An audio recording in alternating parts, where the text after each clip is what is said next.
Hello everyone, welcome to Day 3 SOE Live. We are going to be starting up the PlanetSide 2 tournament. We have a couple little delays as they're setting up, but we're just going to run through the rules and whatnot. But I am Margaret Luperza-Crone, your host for the evening, and I have with me a new face. But I do want to mention, we have a couple different casters this evening, and they're all players. So we're kind of doing the grassroots thing, but two of them are already playing. I guess the goal is, if you lose, you get to have to be a caster. So, I don't know. I guess that's kind of a prize, kind of not. Yeah. So, kind of introduce yourself. Tell the people, the internets, who you are. I'm Michael Fiver Boston. I play with Recursion on Connery. I got roped into this by Kid Riot.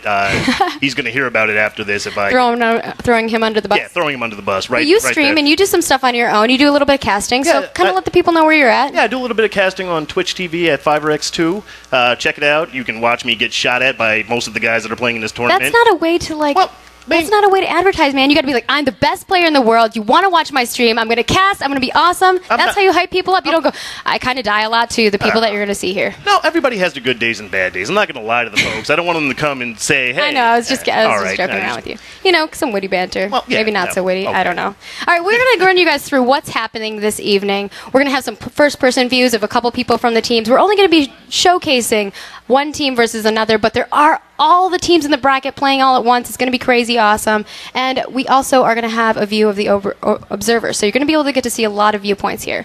Let's run over who's going to be playing in this first round. We have DA #1, that's their team, versus TRG Super Serial. So this should be Super Serial, that round. It should be. And that's actually going to be what's going to be streamed to you all who are watching right now. So that will be really fun. And we'll also have Shut Up Your Yaxin versus Total Recoil. And both very good competitors. And oh, they have some fans. I think they planted fans in the crowd to cheer for them. Actually, they're all wearing TXR shirts, so I'm assuming that, you know, they're fans. They've stacked the deck. They're either fans or they're other teammates. So we have DA Ringers. Oh, guys, you were just playing up that card, aren't you? Versus the 40 Deuce. Yeah, see them over there good cheering. Competitors, all. And then we have Havoc. I see XVOC here, but I know you guys are called Havoc. Versus the Iron Wolves. Where are you guys at?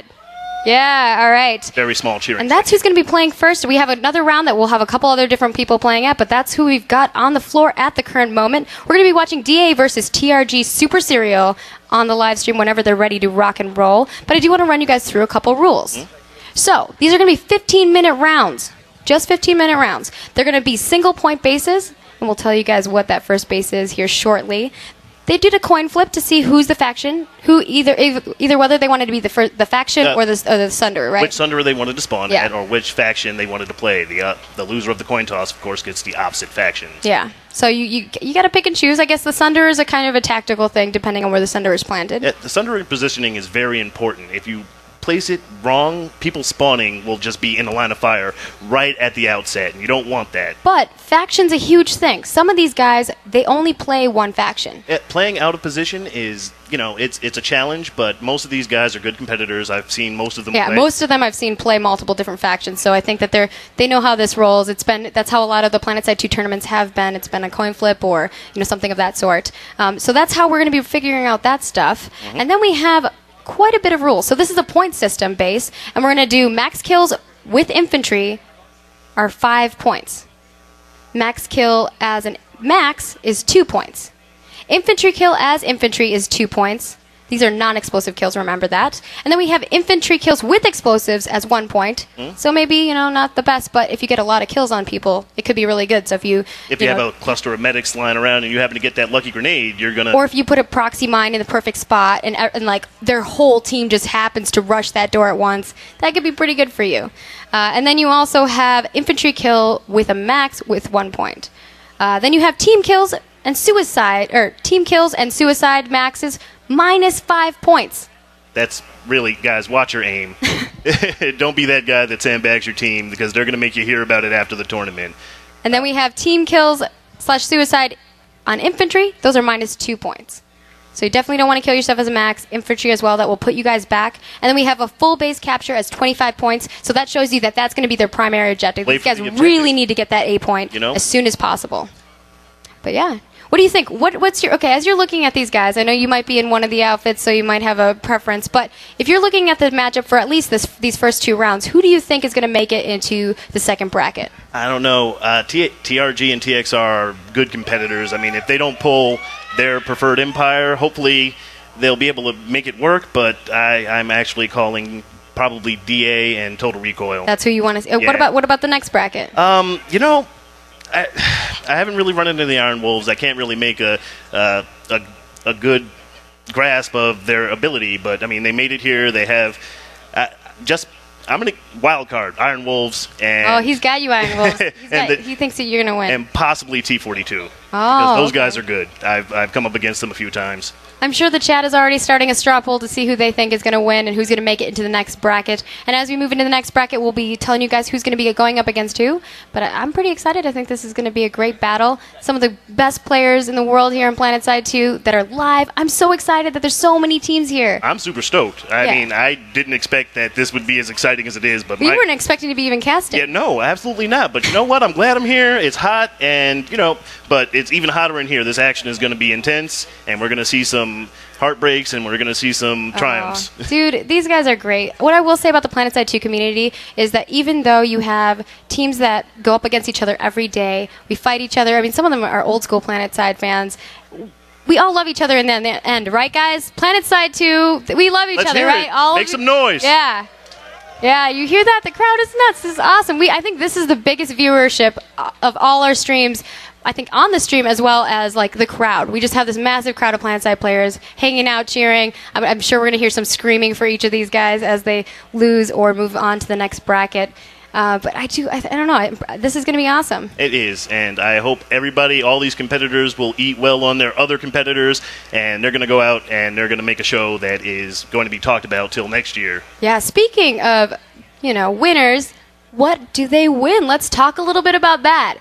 If they win, first place gets $6,000. That's nothing. Yeah, $1,000 per player. That is awesome. That's a nice amount of change to lose in Vegas, because that's what's going to happen. Or these drink guys are away in Vegas. That's they're going to just throw it away, drink alcohol, buy people other things. I don't know. Or pay for their plane trip back. Or it could, if they're a practical, smart person, that's what's probably going to happen. But I fear that is not what's going to happen. I smell a lot of video cards in the future. Newegg is going to explode after this. Second place is still going to reward as well. $3,000 for second place. And the third place winners get $1,500. So each team will still go home with a pretty big chunk of money, but the first team is the only team that's going to go home with the big check, and that's what you guys want.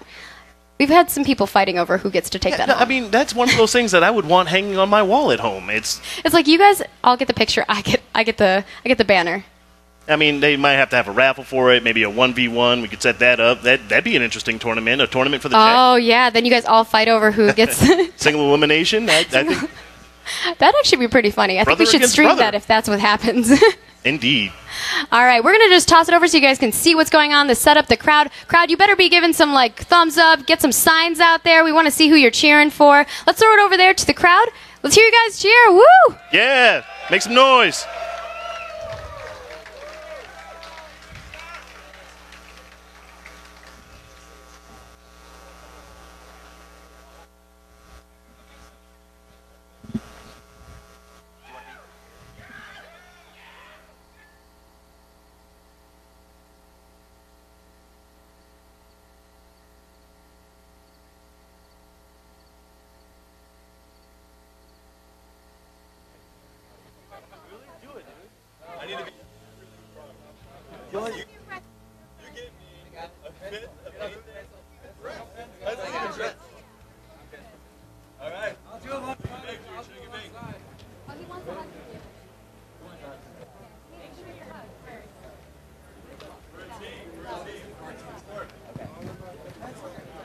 He had to get a hug first, guys. Come on up here. Stand between these lines. So while we're doing some setups, I thought, these guys are talking smack to me. They're saying, I kind of want to say toxic recoil again, just because I know what you guys did. I know you put in a team because I said that. It's because you have TXR. It just makes me think toxic.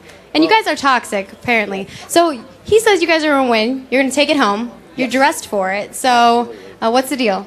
Well, the first step is absolutely to dress for success. And the second step is picking the best possible team name. If you set yourself up that way in the beginning, I mean, everybody's all about the metagame, but I think, the real metagame is the attitude that you bring. So Yeah, we just came here to look good, really. The check would be a nice bonus, but we're mostly just here to be sexy. That's a good thing to think about. So if you lose, then it's not that bad. You know, we got some action going on here. See, all I'm right. already winning. We're already went downhill. You know you're in Vegas when that's happening. Yeah. So what is your strategy coming into this? Obviously, you don't want to give away too much. You have a lot of competitors coming up here. And you guys have 2 teams that are going out here from your outfit.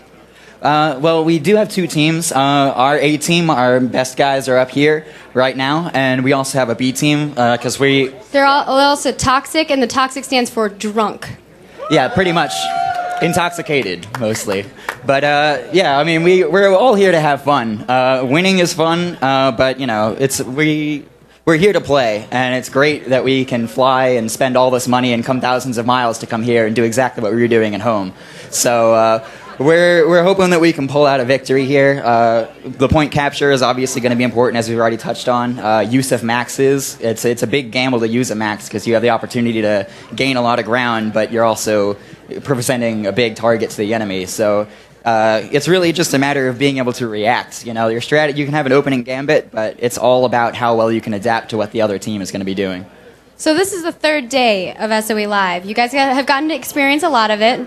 We have 1 more day left. What do you think so far? Well, I'm having a great time. It's really cool to, like... Wait, are you on the intoxicated team? I might be on the intoxicated team. That's the real metagame in this competition is, you know, going out last night and trying to drink all the other good players under the table. Keep them up really late. That's nice. Nice strategy. Give everybody off balance for the next day. So. Look, he's metagaming like...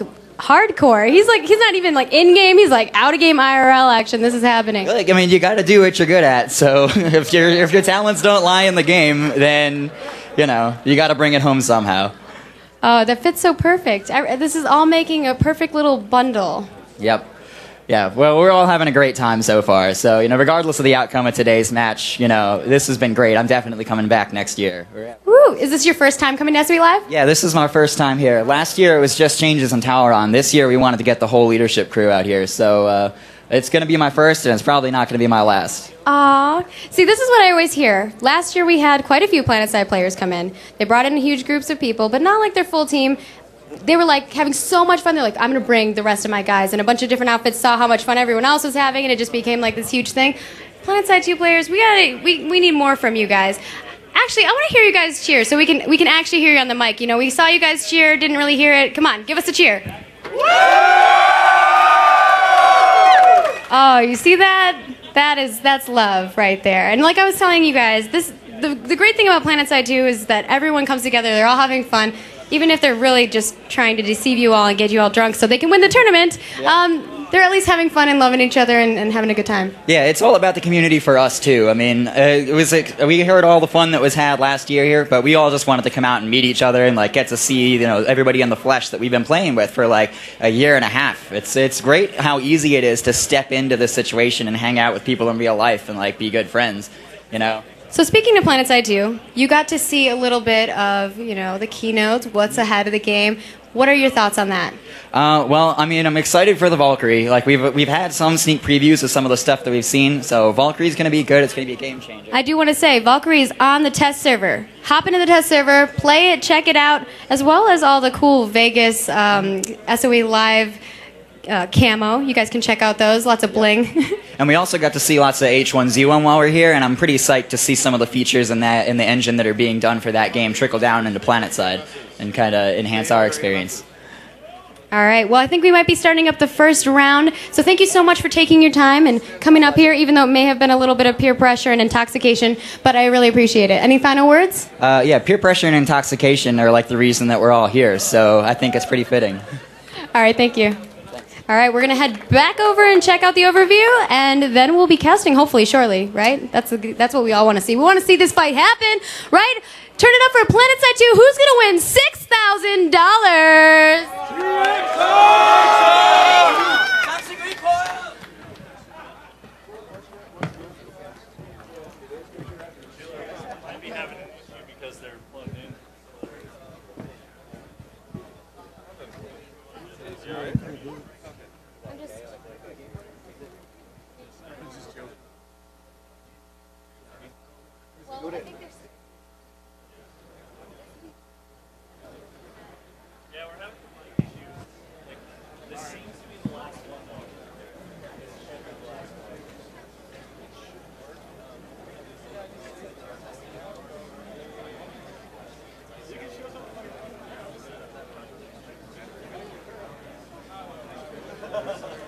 I'm Vanu. I'm finding all these people that are not Vanu, apparently. Actually, I don't know. What faction are you, Angry Joe? Hey, this way, buddy. Right here. Stand between these lines. So what faction are you guys going to play? Actually, you don't even know until you coin flip, but what faction do you want to play, maybe? Oh, I want to play TR. Another TR. Red and black, yeah! Oh, goodness. All right, so how's it been? How you doing? I've been doing well. We had a little hiccup. I'm not sure. But it's okay. You're good to go. Yeah, so we had quite a good time last night, and we're just trying to get over our hangovers and compete in this. Wait, did the TXR guys get a hold of you and intoxicate you? Because apparently that's the strategy. No, no, you know, the devil dog. He's like, no, we did it to ourselves. We did it to ourselves, guys, okay? Yeah, I'm just having a good time. I like PlanetSide too, and I'm really happy to compete in the tournament. Bring some of my guys from the Angry Army. Angry Army! Oh, they're out there cheering. I wish I could get their audio, but yeah, they've been freaking out. You guys have been showing some good action on the camera. Yeah. So looking into this competition, you know the rules, you know what's going on. Without giving too many, strategies away to all your peeps, what do you think are going to be the big things that are going to be home hitters? Well, we're going to use our weapons in order to shoot the enemy and kill them dead. No, are you freaking for real? Yeah, most definitely. That's what you're going to do? We are also going to stand next to a particular location and then cap it, and that will also give us points. That sounds really exciting when you put it in words like that. I know, seriously, I don't want to give away my strategy, even though we don't. I mean, we put our team together. They're a little drunk. They're still hungover. Their strategy was made like 2 seconds before he came on stage. Yeah, pretty much. But next year we're going to take it way more serious. We're going to bring the most badass competitive team. So you're moving for third place. Is that what's happening right now? Is that what I'm hearing? No, first place. Absolutely first place. Angry Army, Angry Joe's going to be first place. I predicted right here, right now. No, my kill-death ratio is like below 1, so... Oh, no. What's your team killing ratio, though?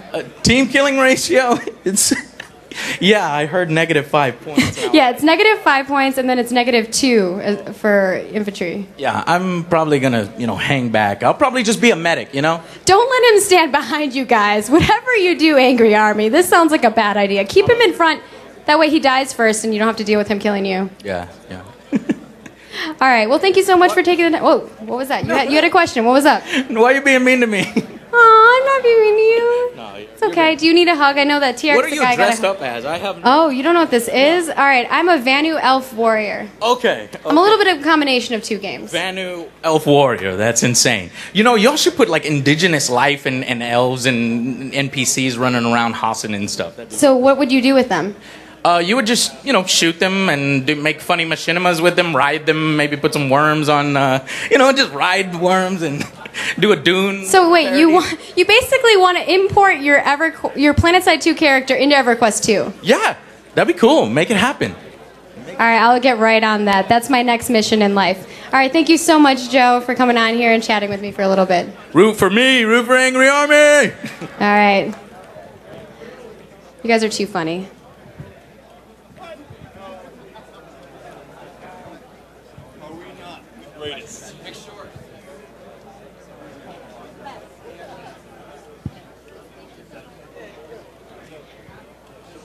All right, that was pretty good. All right, let's see if we can do some faction action.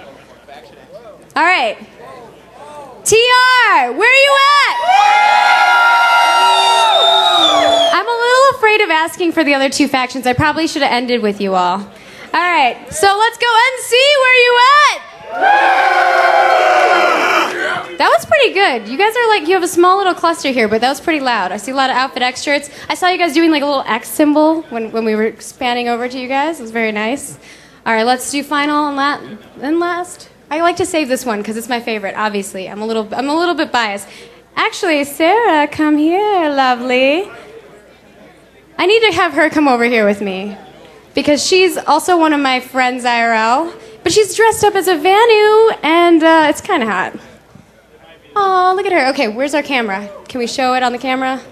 Let's wait. I think they have to get to us. It's over that corner right there. Maybe do a little spin for us once we get there. Look at her. She looks awesome. She's light as salt. Got her jetpack on. Awesome. So I'll let you do the honors. Let's say it.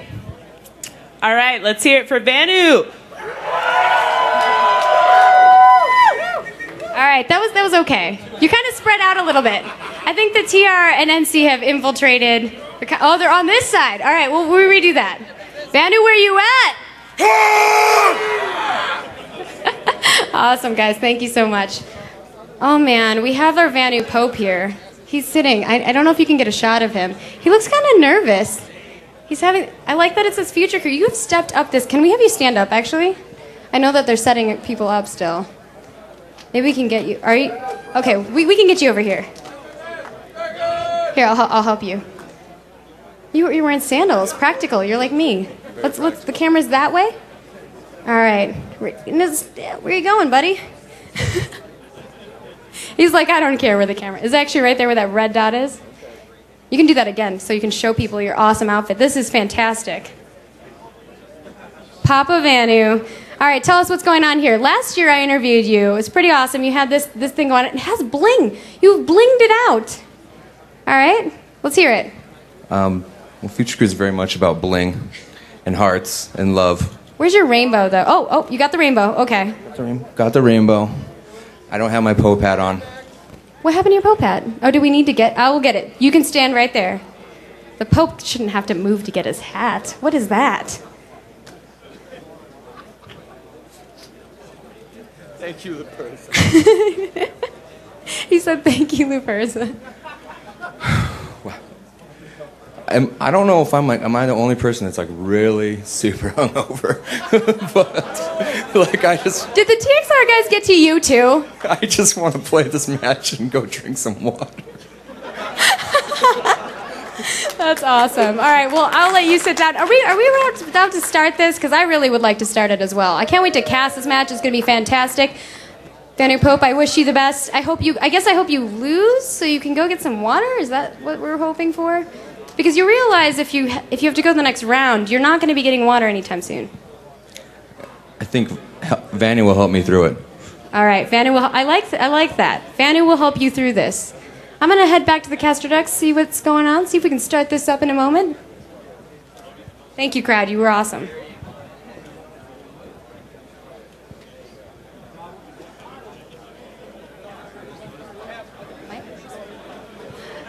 All right, guys. I got some TR on here.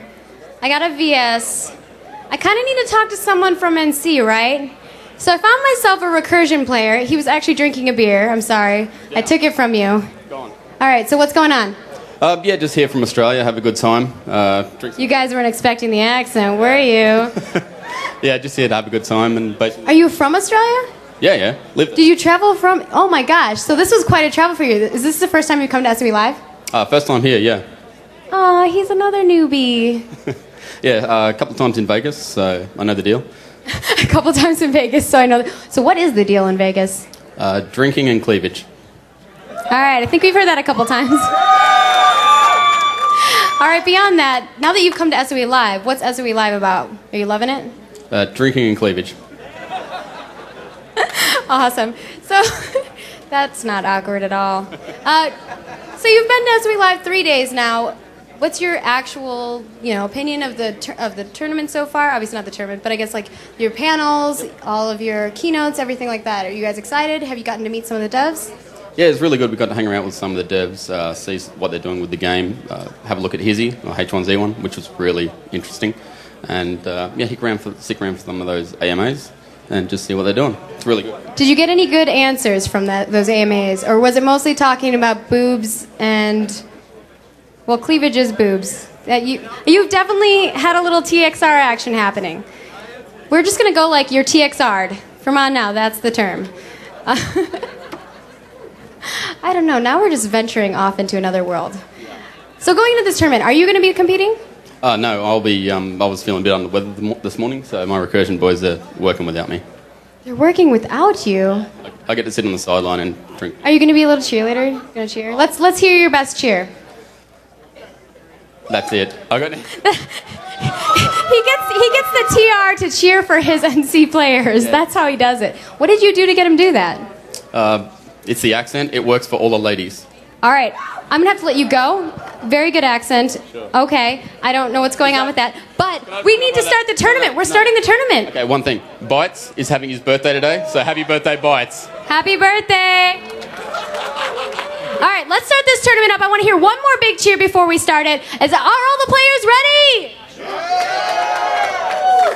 Are all of you that are watching ready? Let's find out who's going home with $6,000. Thank you so much. All right.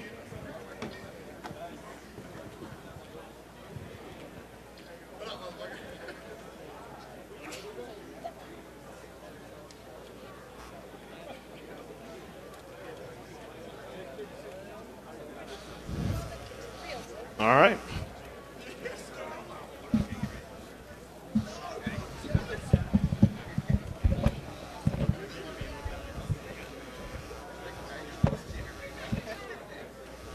All right, I guess it's on us. No warning. We're here. Hi, what's up, guys? I am Margaret LaPerzicrone. If you haven't seen me walking around, I'm the Vanu Elf. And I will be your host for the evening as well as a caster. And I have with me a new face. You kind of just talked about it a little bit ago, but who are you? I'm Michael Pfeiffer Boston. I play for Recursion on Connery, and this is going to be a great day. You know? Oh, I guess I get to say when we're going. I want to get this started. So I will run over what's going on after we start this. Let's go. 3, 2, 1, go! Right. So this fight is where they're going to be going for 15 minutes. Do you want to run through some of the other options here? Yeah, they're fighting over a single point base. I believe it is Chimney Rock Point. This is a very interesting base. It's got some wide open spaces. It's got a land bridge that can be hacked by infiltrators to stop, the forward motion of their enemies. We're actually at Heyoka Chemical Lab at the moment, yes. Pardon me. That is the base that we will be fighting over. Okay, then ignore my previous. This is going to be a 15-minute single-point base cap. Did they do the coin flip already? Yeah, All we right. already have I think they already have NC on the point at the moment. All right. Let's go check out some of this action. That is a Max gate being repaired and running away. That's not very interesting right now, but we're going to go over to... So we have the DA #1 versus TRG Super Serial fighting on screen right now. The TRG is obviously the TR here, and we have DA as playing their home school Vanu action as per normal. Definitely going to have the advantage being on their home team. That's...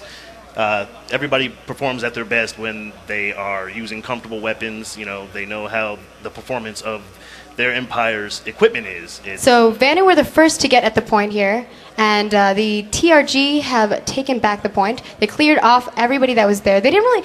I don't think DA really put a lot of people on the point, but TRG sent their whole crew. They're kind of venturing out of the base a little bit, so I think that they're going to try to clear out as many people as they can see, but they're still keeping some guys back to make sure that, you know, the A point is secure, because that is going to be the big point.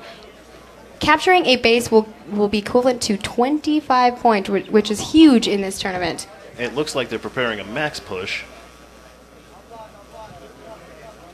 We've got a Max with good engineer support. Oh, he just lost his engineer. That's... Yeah, we do have gameplay from a couple different people here. We have Vonic from VS, Exploited Power, and then we also have 2 Lead Feet and Harry Handsome. And We've got to talk to quite a few down. times. So let's go over to more action. On camera 1, we have Harry Hansen. Handsome. Harry Handsome? He's very handsome, even though he may be hairy. All right. A hirsute man, you would say. The TRG have been holding his A point for quite some time. They're actually utilizing this bridge to get the high ground advantage, which I think is really fantastic. They have some medics with them and a couple heavy assaults. What are you seeing over there in first-person view? It's interesting. They have a couple of infiltrators. That's I'd figure they would go more for heavies for breaching these small buildings. But, you know, the sensor support is good. You know, if you can see where your enemy is, you can better counteract them. Yes, so you definitely want to get that. I mean, that's going to be huge for them on their mini-map. As well as, infiltrators are pretty good in this area because there's so many trees, so they can kind of hide in there, get behind the line, try to get to the A point if they can. We actually saw in one of the community clashes in the past, we saw an infiltrator just holding a point by himself for quite some time, juking people out. I am seeing a Vanu Max. He's making his way to the A point, which is not going to help him at all because he can't capture the point by himself. So he needs some friends. We have 2 Vanu Maxes. I don't really know what they're doing. I think they're waiting for their homies. Yeah, I mean. Oh, there we go. We got some infantry. If they can hold the point down, they can, Remember, this is 6v6, so there's a huge issue here with if they put their guys in the wrong spot, then it can be detrimental to them. And do you want to kind of run through some of the other rules? I don't think we've finished going through those. All right. For the points, at least. We've got the max kill with infantry. That's good for 5 points. Max kill versus a max, that's worth 2 points. Infantry kill versus infantry, that's 2 points. Infantry kill with explosives, that's 1 point. So if you get a good cluster of them, it seems inconsequential, but it can add up fast. Infantry kill with a max, 1 point. A team kill or a suicide is -5 points. Team kill, suicide infantry. So watch your fire. -2 points. And that base cap, if you're playing for the objective, flip that point, 25 points. So kills are important, but play for the objective, and it looks like they're pushing pretty hard. Yeah, so Vanu were holding this point. They were going slow and steady. They were able to make their way in, get the point flipped over, but they weren't able to take out TRG. TRG is bringing their super serial game. Let's hear it in the crowd, right? That's for real. So they just pushed into here, completely took out all the Vanu that were there. Their maxes were trying to hold back. They got a little bit separated. Basically, the Vanu kind of separated on the top floor and the bottom floor, and it didn't help them out quite a bit. And I think TRG sent their whole team back to the A point to resecure. All right, looks like they're grouping up. Back at their Sunderers. We do need to note that the Sunderers are safe locations. So is the spawn point. You cannot camp. We have devs watching nonstop. We have some people back home watching to make sure people aren't cheating. And if you do, you'll get a little warning. And then if you don't listen, you're going to be disqualified. Or depending on what you do, you may just be disqualified completely. So we're seeing TRG taking the high ground here. I'm really liking this. For watching. This is going to be great for them, especially for scouting, to see what's going on. We've got 2 maxes with a light assault and good infantry support coming up. They look like they're preparing to take this tower. Maybe if the light assault get up there, draw some of the fire. This high ground is really working out for them. They're able to scout out. They know that there's a couple guys down here. They already cleared him out. They're even using him to actually shoot down and take some of the infantry that are coming out here. But he was able to warn some of his friends, and they were able to go in there and take them completely out. That was a very nice move for them. Let's see how many they're actually dedicating to the point. Oh yeah, TRG is super serious about this. They have 4 seconds, 3 seconds, 2 seconds, 1 second, and that is a base flip for TRG Super Serial. Very nice. That's going to put them at 25 points on the board. I'm not sure how many kills they've gotten so far, but that is going to be a huge advantage for them. The Vanu need to come back from this. DA needs to get that point to be back in the running for this at least. I mean, they can try for kills, but I don't think that's going to help them as much as getting another point, at least to break them even. And TRG knows that they need to hold this. They cannot let the Vanu get on the board at all. They are ahead of the game. They're keeping quite a few of their members here supporting down at the bottom floor. But the Vanu are able to take a couple of them out. Although TRG is doing a great job, they have their medics coming back, reviving as soon as possible. Vanu just jumped up the staircase, came around the corner. They're taking out the medic. They're clearing the whole area. The guy that was trying to hide in the corner. Rocket Primary is 2 guys, takes them down with a Rocket Primary. Oh my goodness gracious. And they're able to take the point back. Am I seeing? Okay, I'm seeing ammo kits that are being placed. Very nice. What was that with that Rocket Primary? That was excellent. That was kind of a little dirty. Yeah, well, right? I mean, but that was great. He was able to, and I don't know how he got to reload in time to actually get the next kill with that. Sometimes things just work out for him, but he's about to. He feels the pain for that. He just went down. Let's see, where are our Vanu at? What are you seeing from first-person view? The Vanu are currently on the top floor. They are, they're coming out of that roundabout building to the, I can't really see the map here. Oh, and the TR, no, they already killed one of them that came around the corner, and they're actually securing the area quite a bit. And I think, let's see, do they a conch grenade on the TR.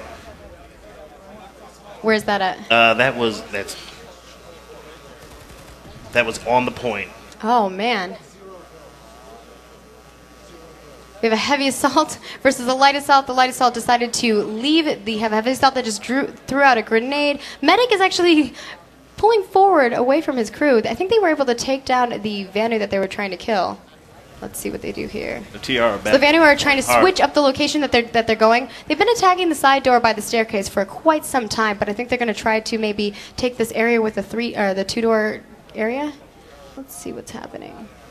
Well, looks like they're taking the high ground across. All right, yeah, they have their whole squad. They're moving forward. At least they're bringing 5 people. I don't know where their 6th guy is. He might be behind. Let's see how that... 1v1. Oh, is he gonna? He gets taken out. Oh, man. They really Unfortunate. need to get their stuff together and get this A point. They're getting stopped at this gate. They have a good You have to remember position. that even with the A point being taken, they do need to be careful because they can't be giving them kills nonstop. That's going to be, you know, that's going to put them behind. Oh, they're already yelling, "We're toast!" Oh. They're scared. No, you can't. Don't give up yet, guys. Don't give up. The Vanu is with you. Oh, we look like we have some action going on near the tower point where the guns are. We're protesting! They said they're protesting.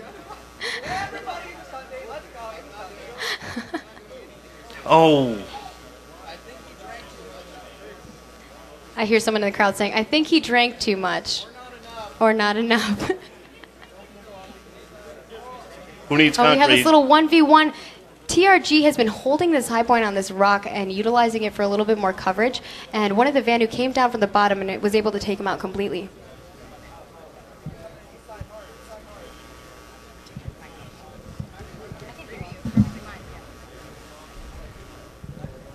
All right, it looks like we need to restart the match. There's something that happened. So we are going to be restarting the match. Everybody, hands up. I don't know what happened. What but went that on? was a pretty intense fight. Hopefully our DA homie did not give up. There still is a chance for you, man. Still is a chance. What went on? Are we I don't trying know. to figure it out? Yeah, I haven't heard yet, so we'll figure out what's going on once that gets resolved. All right.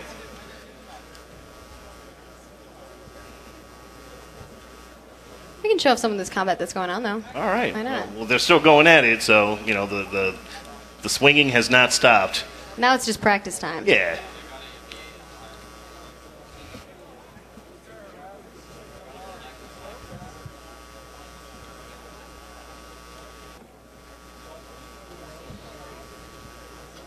I'll be right back. I'm going to figure out what's going on, and I'll let you guys know.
All right, stream. I have returned.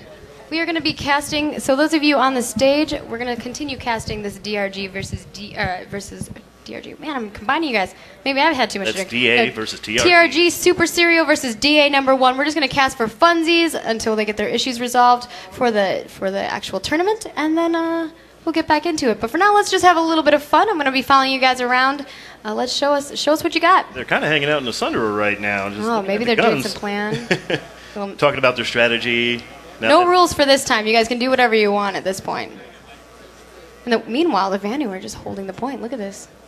DA's like, oh yeah, we got this. Now they got to hold it. Keep it. Your Max just ran away. Oh, they're going to go. Where are they going? Don't kill the Sunderers, though, guys. Let's not deal with that. Maybe we can talk them into having a knife fight. No killing the Sunderers. Okay, they're coming across the bridge here. Where are they going? I think they're going to go find the TR. Is that what's happening? TR hunting. No, they're just kind of lined up, waiting. The TR are holding back. Maybe they're planning some sort of welcoming party? Oh, I think that they told him to go back to the Sunderers. Ah.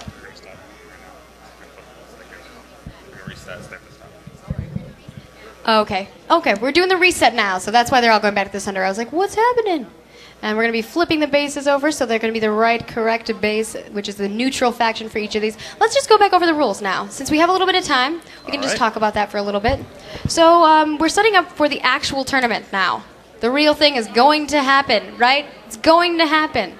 So right now we have DA #1 versus TRG Super Serial. And then we have Shut Up Your Yaxin versus Total Recoil.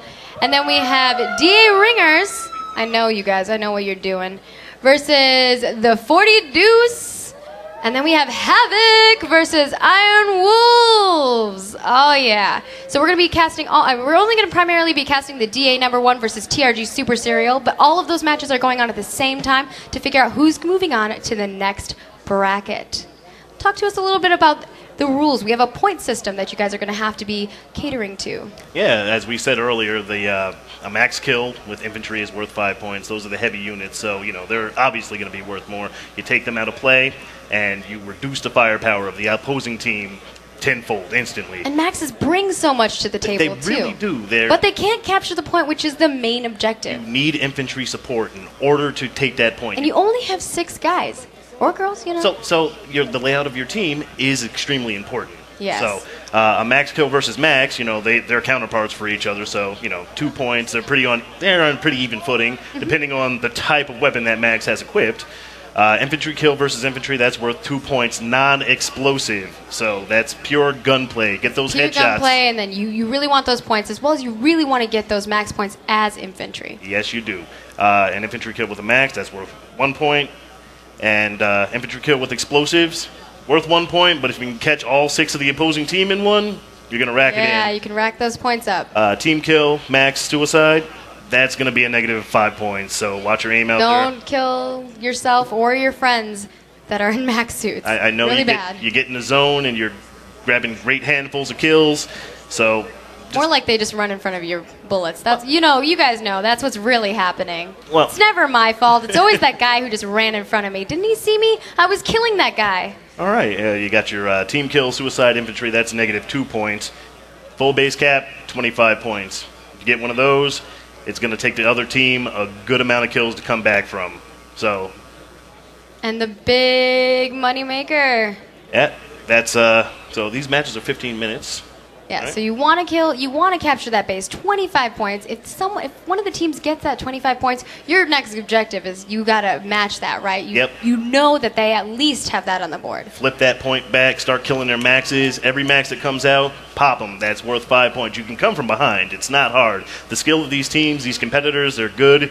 They're strong. They're hungry for it because $6,000 is a great motivator. Oh, $6,000 is fantastic. $1,000 per person on the team. I mean, if you put it together, do something great for your outfit, you could do that. Yeah. Or you could each just take it home, use it to either pay for your trip or do something nice for your family members. I don't know.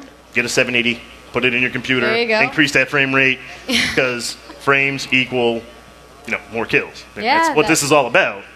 That could be something that you want to. Whatever you want to spend your money on, I won't judge you.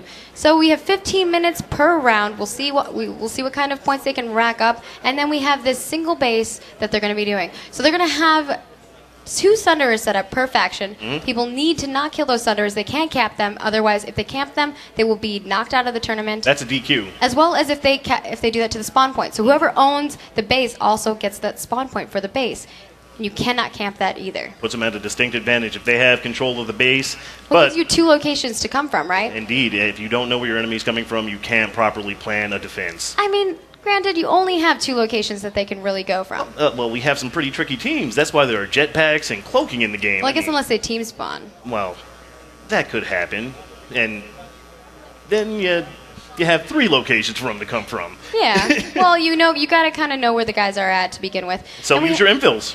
Yeah. They have darts. They've got sensors. Well, we've seen some infiltrator play already with the first round that we were just casting for funsies, and so I wonder if they're going to pull that out again. Also, some of them have already been fighting that first round. Are they going to change up their strategy? Are they going to change their squad makeups before they go into this next round? They did get a second chance. They kind of got to see what the opposing team was going to bring to the table, and that might affect the strategies that are being played. So.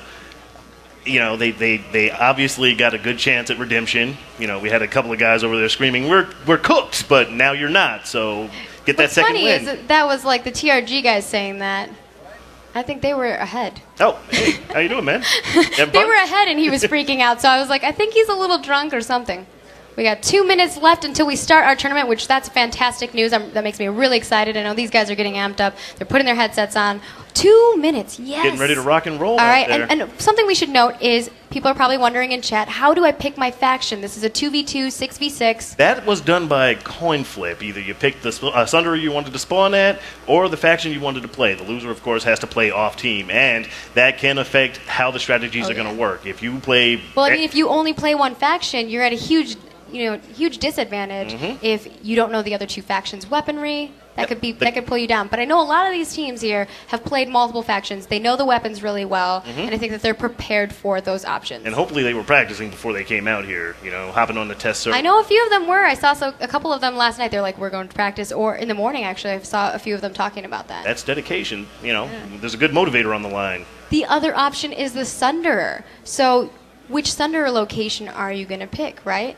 It can change things. I mean, if we're looking at the map here, we're going to be fighting over Hyoka Chemical Lab, which is very, very interesting base. We're only doing 1-point capture bases, so you have 1 point to fight over. You know where the objective is. You kind of know where the enemy are, but there are a lot of places where they can hide on top of the buildings, take lots of cover with all the trees, and there's a lot of bridge choke points as well. All right, it looks like we are starting up our first round of the PlanetSide 2 tournament to find out who's winning $6,000 for first place prizing, second place $3,000, and $1,500 for our third place winners. So let's start this off. All 3, 2, 1, go! And we are off to the races. All right, they're sprinting fast for the point. I'm going to go to the A point and see who gets there first, because that's what I'm most curious about. Let's see what's going on from first-person view. We have a bunch of guys going on. The TRG are taking this bridge point, which is... I'm really interested in the fact that he's got... A crossbow. Yes. That's an interesting choice. He's using the crossbow, so that means... It depends on what he has equipped in it. Yes. Because if he's using darts, that gives you the functionality of an infiltrator without losing the firepower of the heavy. I'm pretty sure that's what he was doing, because he placed quite a few of them. He's light assault. He hopped up on top of that building. He's getting some high ground. And I don't even think we're on his camera right now, so you guys are actually seeing a Vanu camera, but we were talking about this guy. Oh. That's okay. We got this. So we have the TR are taking the side staircase if we want to head over to my cam, and the Vanu are taking the staircase down at the bottom, and it did get kind of contested for a little bit. TR are taking the high ground. They have a heavy assault, a medic that's holding back, 2 medics that are holding back. They're trying to heal these guys the best they can. I think there we go. They got one Vanu down. DA lost a soldier, they and they're lost able a to get the point. And an engineer, so their firepower is that's reduced putting greatly. that's putting them greatly behind. A point is in the TRG's hands. Let's see what the Vanu bring back. And we did see them use some maxes early on, and that's going to be really hard for them. What I'm seeing from the TRG is they're like, no maxes. We're going to take advantage of those extra 5 points for killing a max by bringing our heavy assaults and defeating them. I'm seeing a lot of rocket primary going on, which is kind of making me laugh a little bit. Medics going up.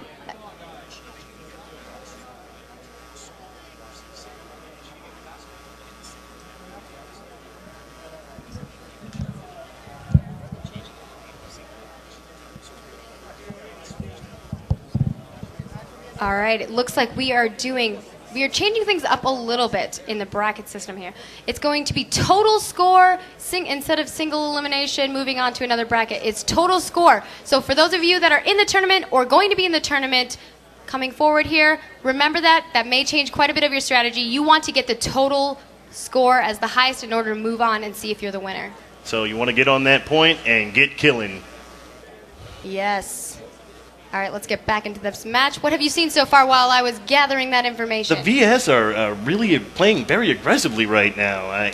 Aggressively, but they're not at the point. So they need. I mean, aggressive is fine, but the thing that I'm seeing from them is that they are getting spread out quite a bit. I see some of them coming around the corner. The TRG are just taking advantage of them with utilizing the high ground of these rocks and on top of the bases as well. So if you want to, I don't know if you're on my screen right now, but they've been using this rock quite a bit. They've been taking advantage of this high ground. This guy's scouting nonstop, and this light assault that's been scouting, he's not only just scouting, he's putting down recon darts so that you can see what enemy are in the area on the mini-map. That kind of eliminates your choke point advantage.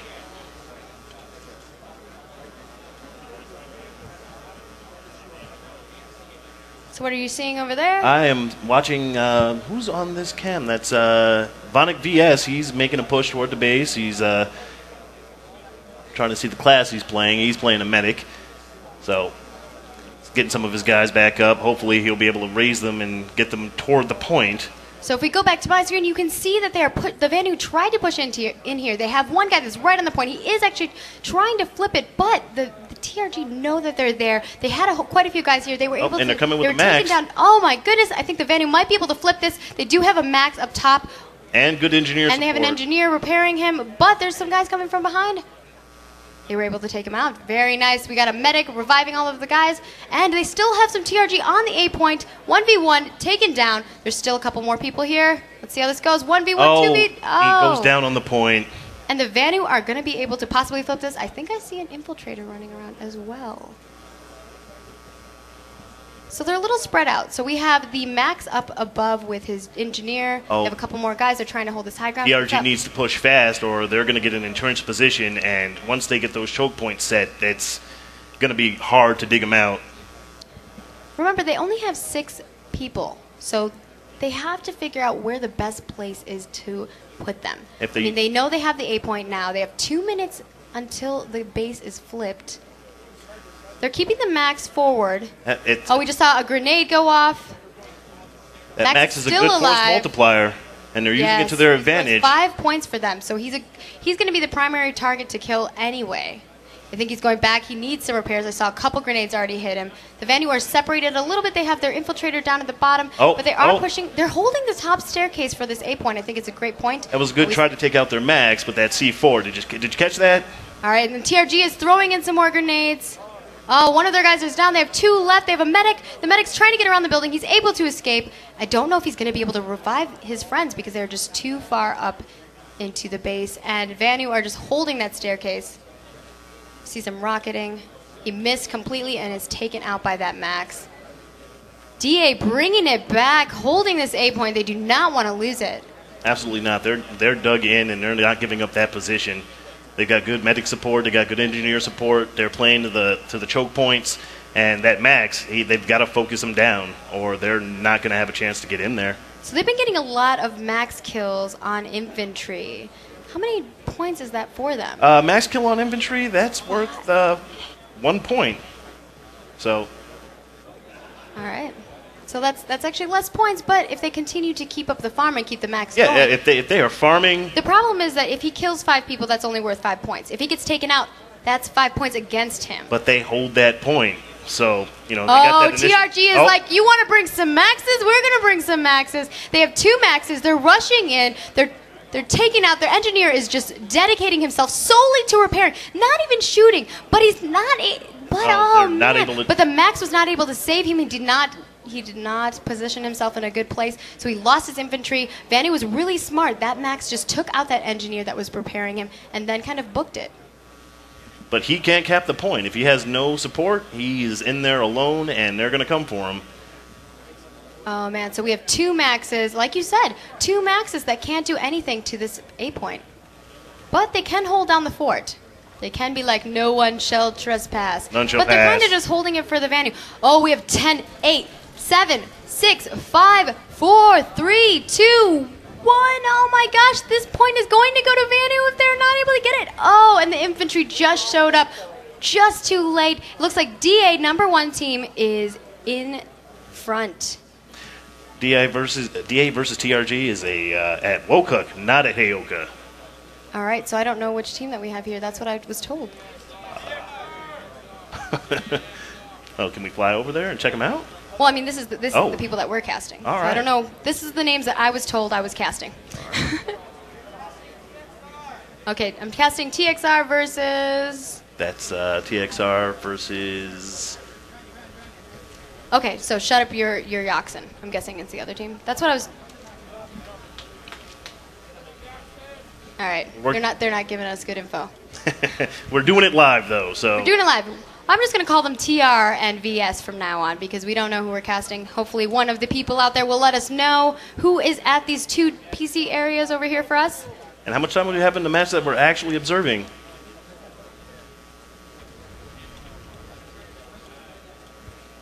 All right, we are at 3 minutes, 22 seconds.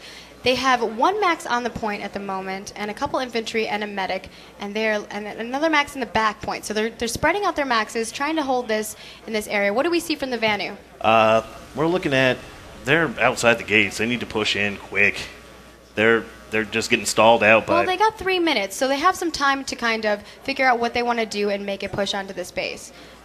But, they're outside. If you have the advantage, that just kind of builds on itself. You get demoralized if you're not making headway. But they are ahead. They have 25 points. Really? They're 25 points ahead. They just flipped the base. The TRG, or not the TRG, sorry. The TR that we have fighting at this base didn't make it to the point in time. The point got flipped at 1 second. Then they had an infantry that came to the point, and then they were able to flip it. But the Vanu still got the points for that 25-minute flip. And the Vanu are back on the point. They only have one guy, though. And here are the TRG. They're rushing back down. They were just clearing out the top floor. They're coming back into the base, and they are going to take them out and recap this base.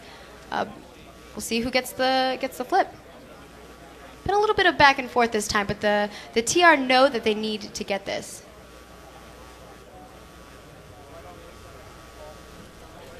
Now we have a Max that's kind of being a little brave, getting out of the base a little bit.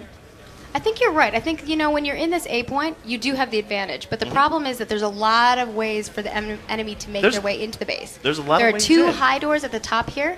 Short stair and a long stair? Yeah, there's a short stair that's got a doorway, and the long stair has 3 doorways to come through. So what we see a lot of people do at this base in many cases is they'll hold this top ground and try their best to kind of just like use the staircase as a high advantage from both points, and then just clear out anybody that's coming through the side here. Which has been something that both of them have been able to do, but what are Vanu up to? Actually, I don't think I'm looking at the right engagement. Ah, gotcha. So we're stuck on your game camera right now. Sounds good. We'll have to make sure that they set up the PCs properly, even though we asked them to. Ah. We won't hold it against them. We're in Vegas. Everybody's a bit I hold it tired. against everybody. I hold it against you. Oh, even me? Yeah, you too. But I just got here. It's all good. It's all good. All right, we have... Oh, the Vanu are making their way up the top.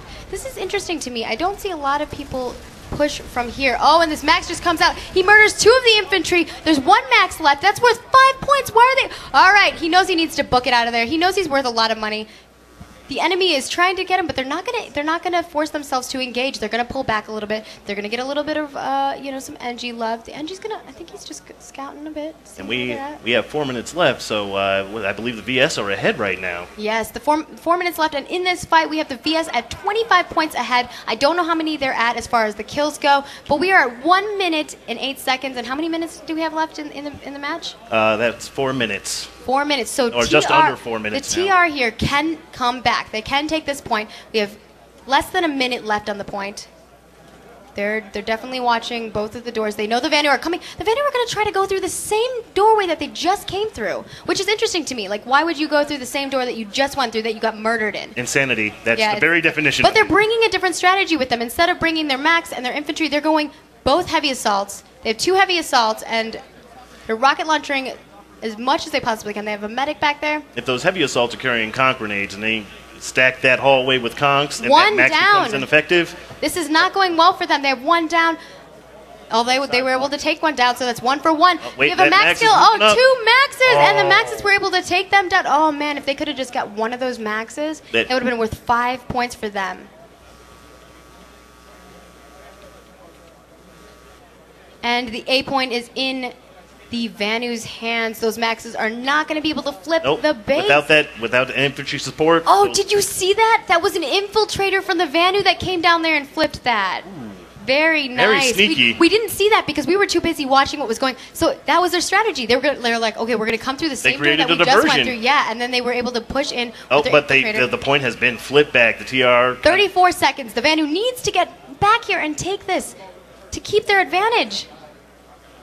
The Maxes are not having any I of that. do They have not think they're going to sneak another one in there. No, and then Oh, wait, their there's medic a is medic. surviving. No, that's a friendly medic. That is, yep. NG's repairing. They're holding off as fast as possible. The medic is doing work. He's continually trying to revive them. Remember, this is 6v6, so they need those guys up, especially at this point. We're 9, 8, 7, 6. Are they going to get this back? 6, 5, 4, 3. I think they're going to get this. 2, 1. It is TR's. Yes, very nice. That puts them evenly at base caps.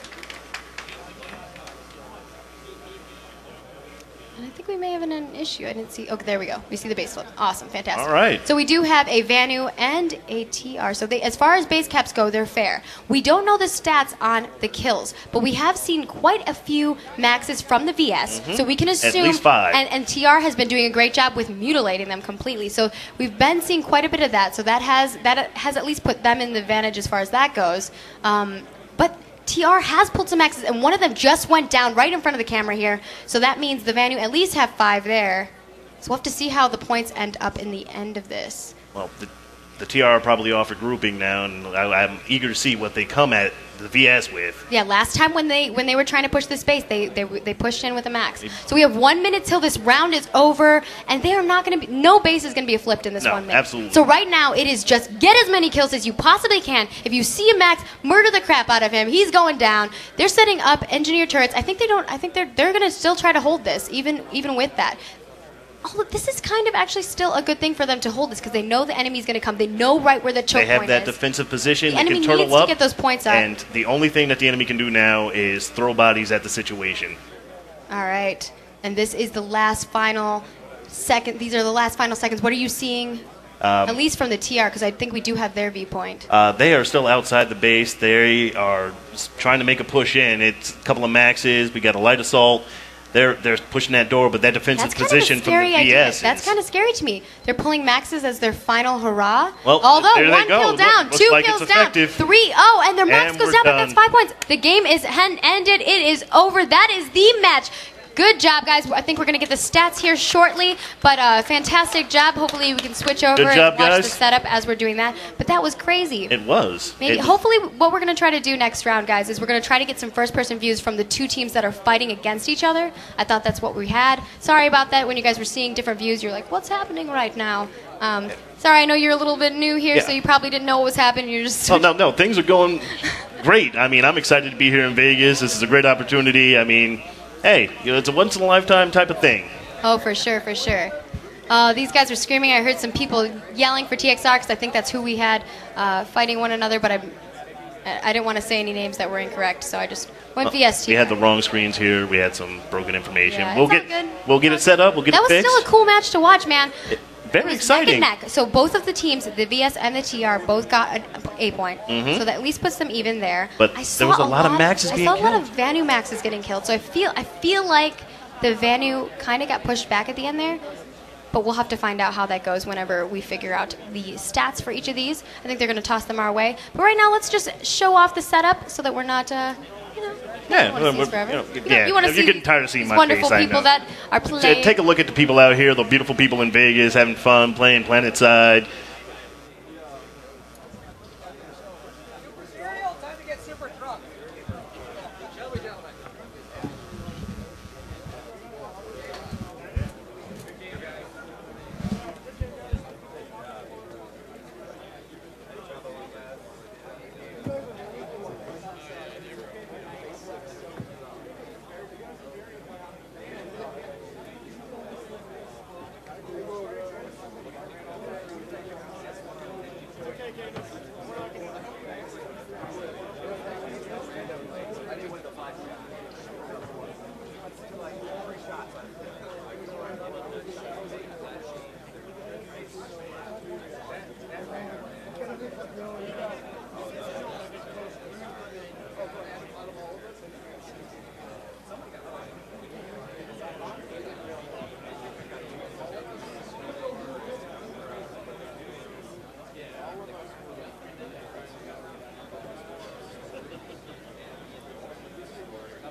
I found another victim to interview. It looks like we're finding another. You're like a comment. What is going on? Like, you have some faction problems, buddy. Like, have you been drinking too much? You borrowed someone's shirt. You lost it. You just woke up and this is what happened. Yeah, I woke up and this is what happened. If you can't tell, I have been drinking a lot.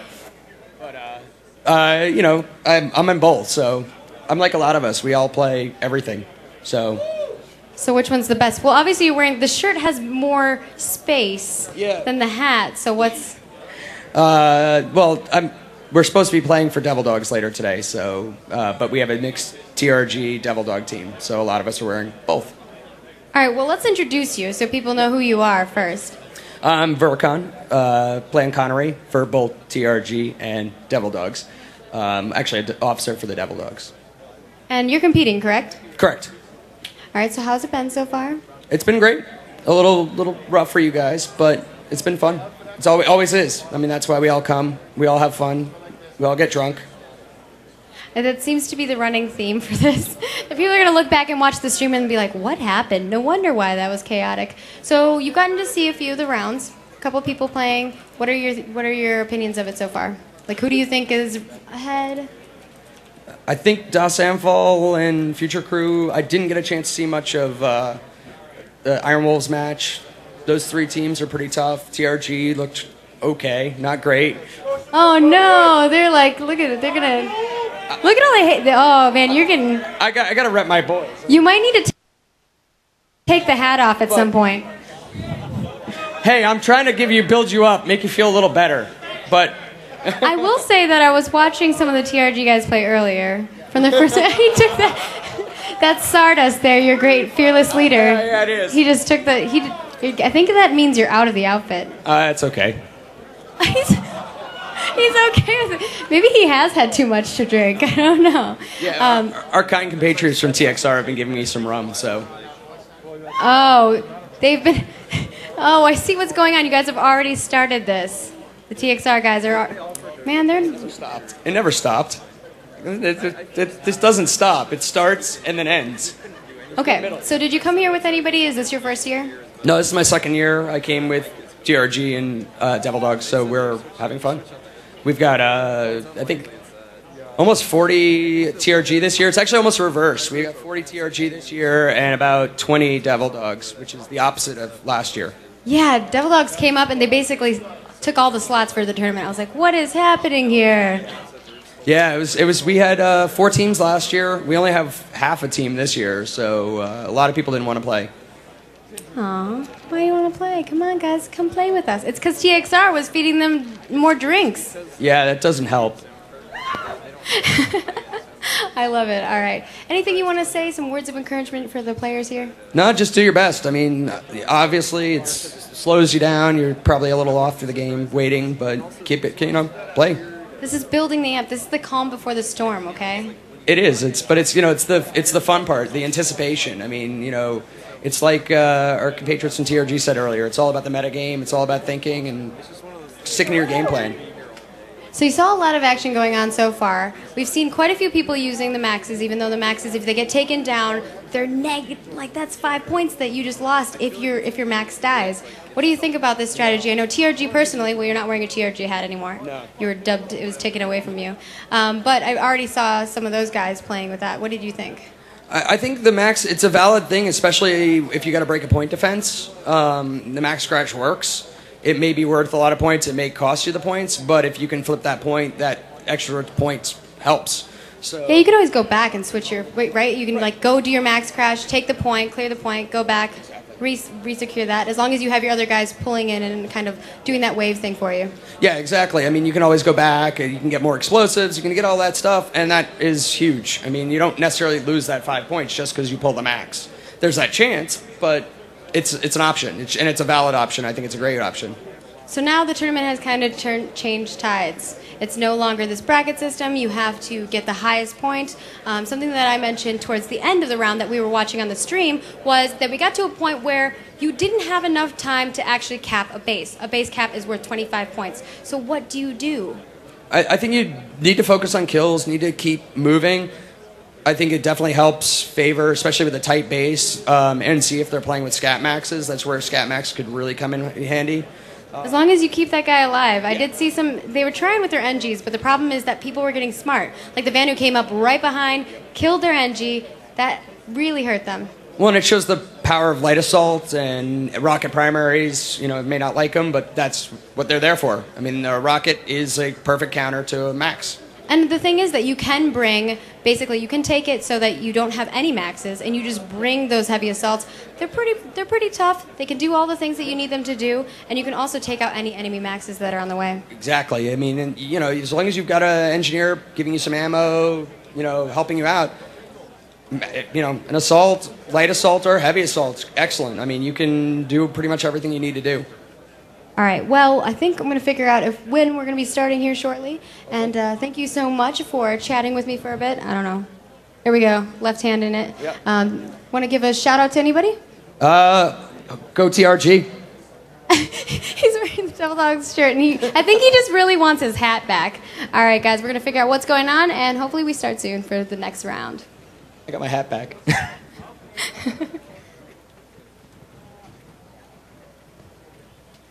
Starting up the next round of the PlanetSide 2 tournament. We've all been waiting for this, right? Let's hear it. I know you're tired, but let's hear it.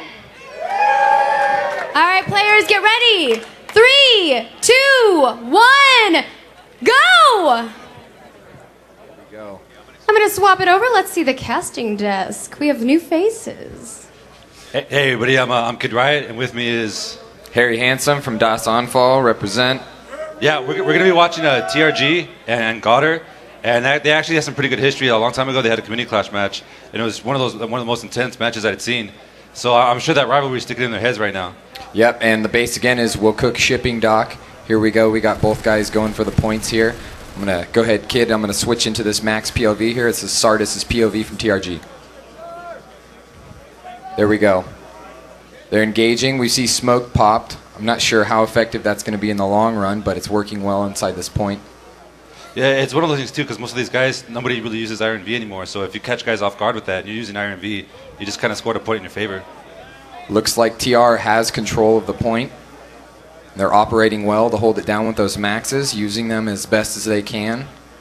Yeah, and if you look at the actual point on Wokook, it's like a conch trap because it's really tight corridors, and one conch could get 2 or 3 guys. So I'm sure a lot of these guys aren't, it's one of those things where in a 6v6 match, not a lot of people really practice it, but it's important that you don't group up so you make sure you don't get conked.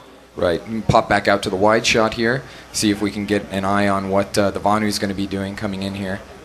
Yeah, so it's basically really up to Vanu. I mean, the TR are pretty much set. and the Vanu basically have to come and they have to breach. And breaching, especially in a 6-on-6, there's no room for mistakes. I mean, if your medic dies or... Okay, here we go.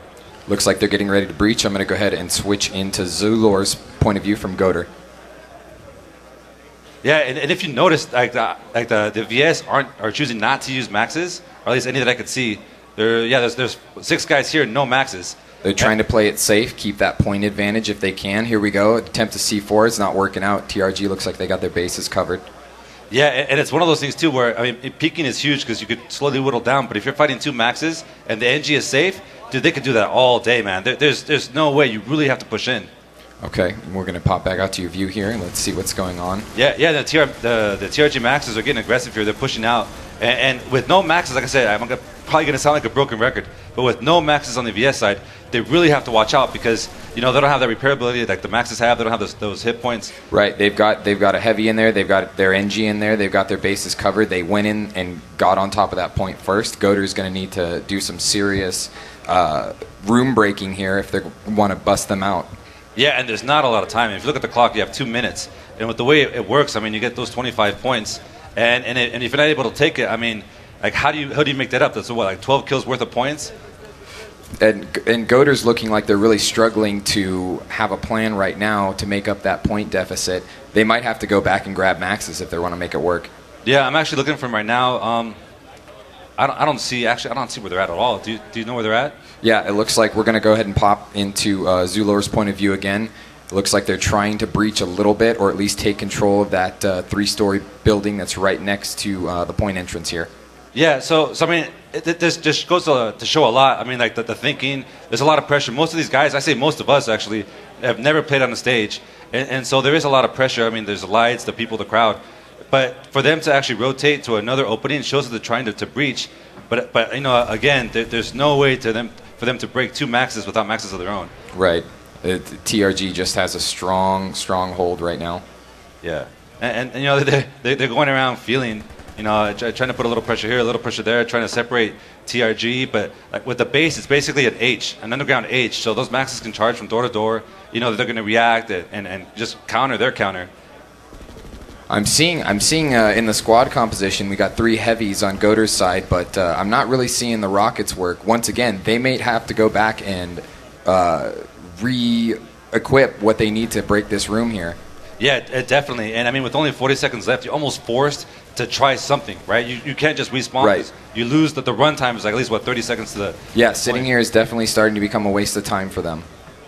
Yeah, I mean, it's not looking good, and it's not really skill-based right here. It was just the choice.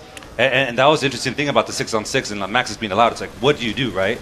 Right. If they're going to dig in this quickly, this early, so you're going to have to figure out how to deal with it. Now, maybe Goater hasn't been losing. Of course, the point system favors kills, so maybe Goater hasn't been losing too many infantry players as they're going here, but once again, it's TRG's point and it's TRG's game right now. Yeah, and here's the movement. I mean, they're actually getting inside the door, but yeah, there you go.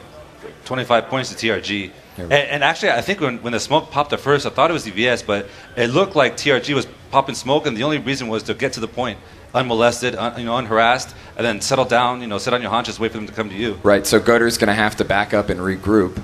Right. And now, because it is total points, it's not enough to sit on your haunches. Like, you have to be aggressive. Absolutely, and that's what TRG is doing right now. They're going to go ahead and spread out a little bit around that point and see if they can intercept whatever's going to come next from Goater. Right, and I mean, the game isn't over at all because, Vanu can come in, wipe these guys, and basically reclaim all the points that they could have potentially lost. And they've only lost infantry, so it's 6 times 2 is 12 points. Not pulling those maxes, they may be saving themselves depending on what they do next. Let's go ahead and pop into Chaot from Goater's point of view as they start to make their move and see what they can do with the point here. Yeah, and one of the advantages too when you cap the base is you get that hard spawn. So you get a little closer. You get your time to run to the towers, to the points you need to defend is a lot faster. And I mean, you see now the point is that the maxes, I mean any max, even if they're mercies, aren't really good outside. But the point is like you have to deal with them. You cannot ignore them. Exactly. And here's the tough part: Goater now trying to swing wide around the base, but all of this waiting is not really going to get them ahead. This point system favors killing and being aggressive as much as you can and being smart with those maxes. So here we go. We've got a bit of an infantry fight going on. Looks like TRG might be taking control of that. Yeah, they're pushing out, and you know, a lot of it is, you know, communication, talking to each other, knowing where the enemy's at. Right. Look, we've got a max on top of him right here as they're making a play out. Right behind him, he's just going to clean up. He's just going to clean up. And they don't have what they need to counter that max. So if they want to break the point, they're either going to have to be really sneaky, or they're going to have to pull a couple maxes of their own and make sure to be smart with them. Yeah, and that's why in a 6v6 especially, you don't want to bunch up. Because it's too risky. Absolutely. I mean, you know, if you have a squad of people, it's okay to lose 2 or 3 or even 4 because you still got, you know, 8 more people around you. Right. But in a 6v6, everybody counts. Yeah, and if you're getting flanked by a max like that, you're going too slow. You need to have a good plan, communicate, and go in as one unit, and you need to keep going. If you die, you need to regroup, pull everything back together, and push in again with a different plan. Yep, and here comes Goddard. They're coming in. They're once again choosing to, and I think it's smart too. Like, unless you're indoors, unless you're about to push an indoor fight, you don't really want to pull a max. It's too risky. There's too many points. You know, they got that 5 points if you kill a max. Absolutely. So Goder now appearing to move better together. I'm going to go ahead and pop back into Chaos POV as they're getting closer to the point. Yeah, and this is almost like a reset of the first push by Goddard. But it looks like there may be a few more conks. I think I saw some AV grenades, and you see, it's tough because, I mean, we're casters. You know, you guys are watching on stream, and you're able to say, well, why don't you do this? Why don't you do that? But when you're in the moment, and we just played, you know, Harry and I just played. I mean, it goes by fast. I mean, you're in the zone, but even then, like you're thinking about what next. It's very chaotic, and if you just watch that POV there for Chaot, you realize that they got cleaned up pretty well. Let me go ahead and pop back out to the observer cam. Yeah, so I mean, if you want to know what the score is, more or less, I'm guessing they had like 3 wipes, so it looks like it's 18 plus 25, so it's looking really in favor of... I'm impressed that you're keeping track. Yeah, I have no idea. Yeah, well, I mean, I figured 3 pushes, 3 full wipes, so plus the 25 points. So it's looking really, really good for TRG. But like I said, it's total points. Right. So you don't want to lose the point, but at the same time, you want to keep killing. You know. Yes, definitely. And TRG is doing it right now. They're playing their max as well. Their maxes have great aim. They're engaging in this infantry fight again, but TRG just seems to have the superior infantry play, the superior max play, and wherever Goder ends up going, TRG is there and ends up behind them.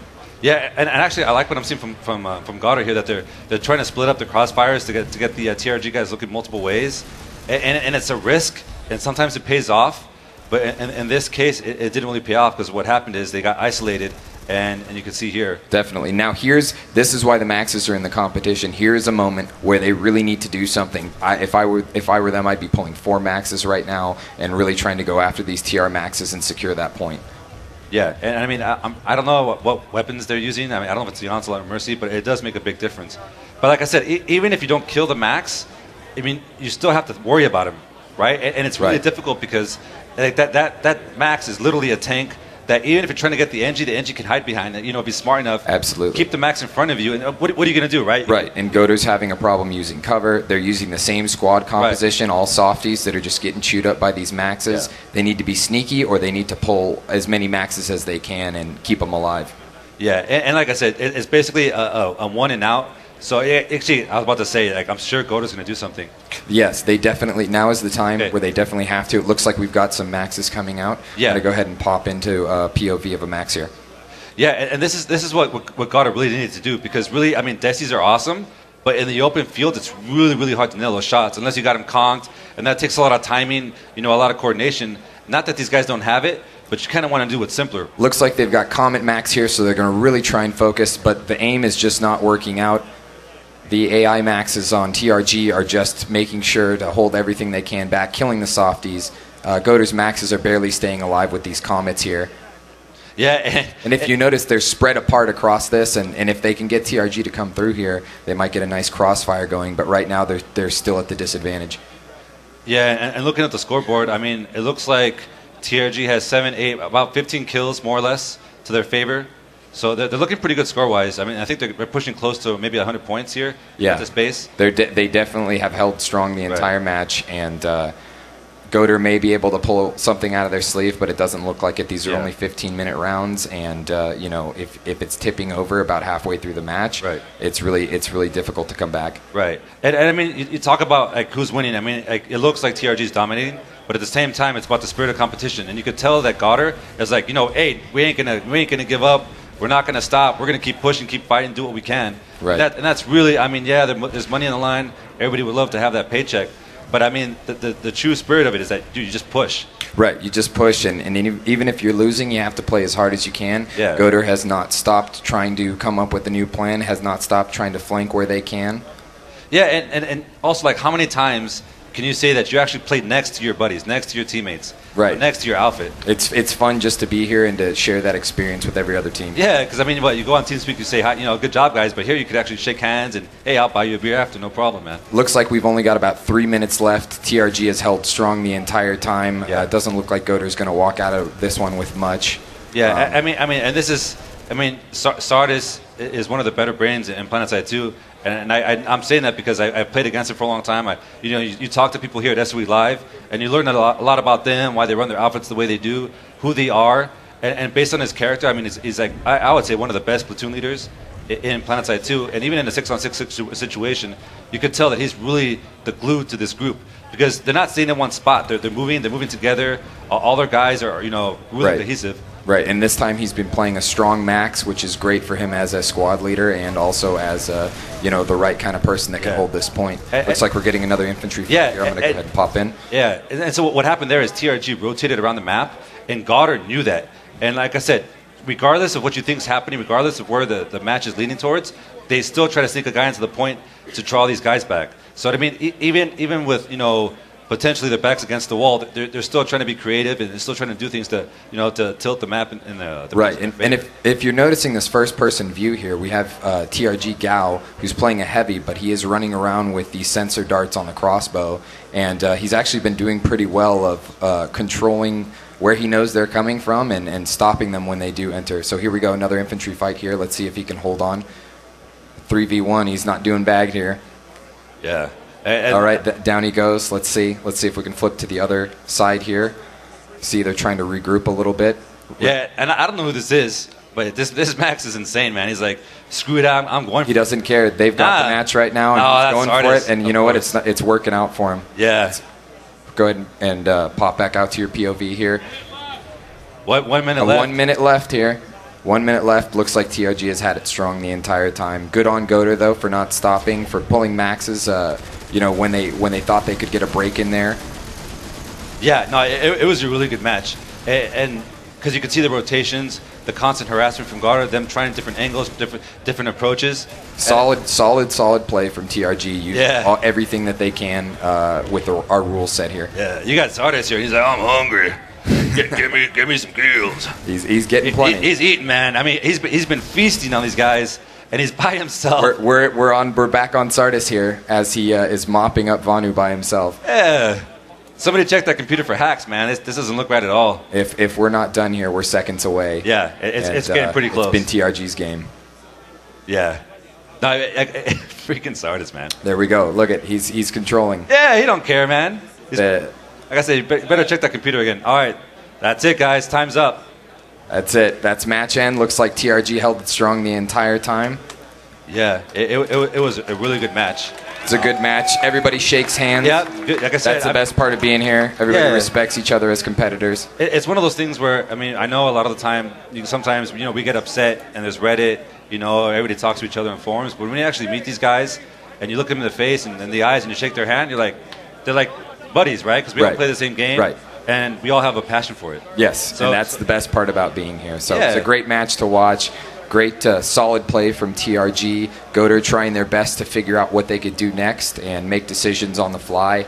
This format is not very forgiving, so once it starts to roll, it really starts to roll. But this is actually my first cast, so thank you guys for watching. And if you saw any of that fun camera work earlier, that was me making it look like the camera was falling over. So yeah, they're talking about trying to do the Twitch plays the camera. Yeah, Twitch plays the camera. That might come back depending on if we have any holdups here. Camera guys have a lot of fun with that. Yeah, it's been a good time, and I'm really curious to see what the results are going to be. and I don't think we're going to hear about Right, that. we're not going to know a point count until after all the first round teams have played, and we'll know what it's like from then on. But it's an interesting scoring system we have here. Yeah. Looks like TRG gambled by having Maxis, but did really well with it. Oh, okay. So we were just notified that there is going to actually be basically a quarterfinal round. They're going to do the points, and the top 4 teams are going to play next. So, I mean, that changes a lot of what's happening now. So it's not just total points. It's total points, and they pick the top 4 teams. And so you guys stick around because you're going to keep playing, and we're going to find out right away. I mean, Malorn and Torx are doing the math, putting their heads together. And there's no better guys in my experience because if you don't know Torx, he was doing the community clash. Right, Torx and Malorn and Radar X have been doing a great job of organizing everything they can here with this tournament. It's a lot of work. I mean, I understand there were some delays, but it's just the nature of the beast, man. It's a lot of work, and it's craziness here to have all this going at once, and it's cool to have the tournament. Yeah, it's great to have the tournament. And if any of you ever wonder, actually, let's talk about SOE Live. What do you think? This is your first time, isn't it, Harry? This is my first time at SOE Live, but I feel like I fit right in. Everything here is geared towards people that just want to have a good time. PlanetSide players have the same mentality. We all speak the same language. Right. We're all a bunch of nerds. Right. We're all a bunch of. We've played EverQuest. We've played everything. Yeah, but here it's like everybody's really cool. I mean, I came last year, and I can honestly say that this year there was more events, a lot of interaction. I mean, if you saw the panels and even the keynote, there was a lot of transparency. I mean, these guys are really informal, and it's not an act, right? That's how they are. Right. You get to go talk and have drinks and have dinner with everybody that's here. People that you only see tweets from. You get to meet them and share your thoughts, and everything's valid. So that's really been important for me to come here, I think, and just realize that hey, everybody's a person here, and everybody cares about what they're doing. Yeah, and it's really cool because. It carries on, right? Right. Like when you go home, it's not like it's over because SOE Live. No, you met everybody. But that camaraderie. Yep. Like this is the game we love, and now we met other people who love it. Absolutely. And like when you talk to people, your approach to them is different. The way you talk to them, and we're all competitive. We all want to win, and then hopefully, eventually, once the events start happening, we'll see more competition. But it's awesome, man. Right. Basically what I'm trying to say is, if you're ever on the fence about coming. I highly recommend you make the effort to come, and meet the guys that you play with. I mean, even talk to your Absolutely. outfit. Even if just 3 of you come, you're going to be able to see the guys. Yeah, you don't want to miss out on the opportunity to we have rivalries. Obviously, Dawsonfall and Future Crew's a rivalry. We're out there at the pool, hanging out, having drinks together. Everybody's cool, and you just realize that everybody's playing, everybody has the same interest, and you're all friends when you're here. Yeah, and the thing with competition is rivalries are healthy. That's what you want, right? Absolutely. You want to talk about things. Absolutely. Because when there's passion, you either love it and you hate it, but both are good, right? Right. All right. I'm playing? Okay, looks like I'm going to go back in and play, but thanks everybody for letting me listen to me cast here with Kid Riot. Kid, awesome, thanks for man. having me. Good Had luck, a good man. time. Thank you, sir. Let's see what happens. All right.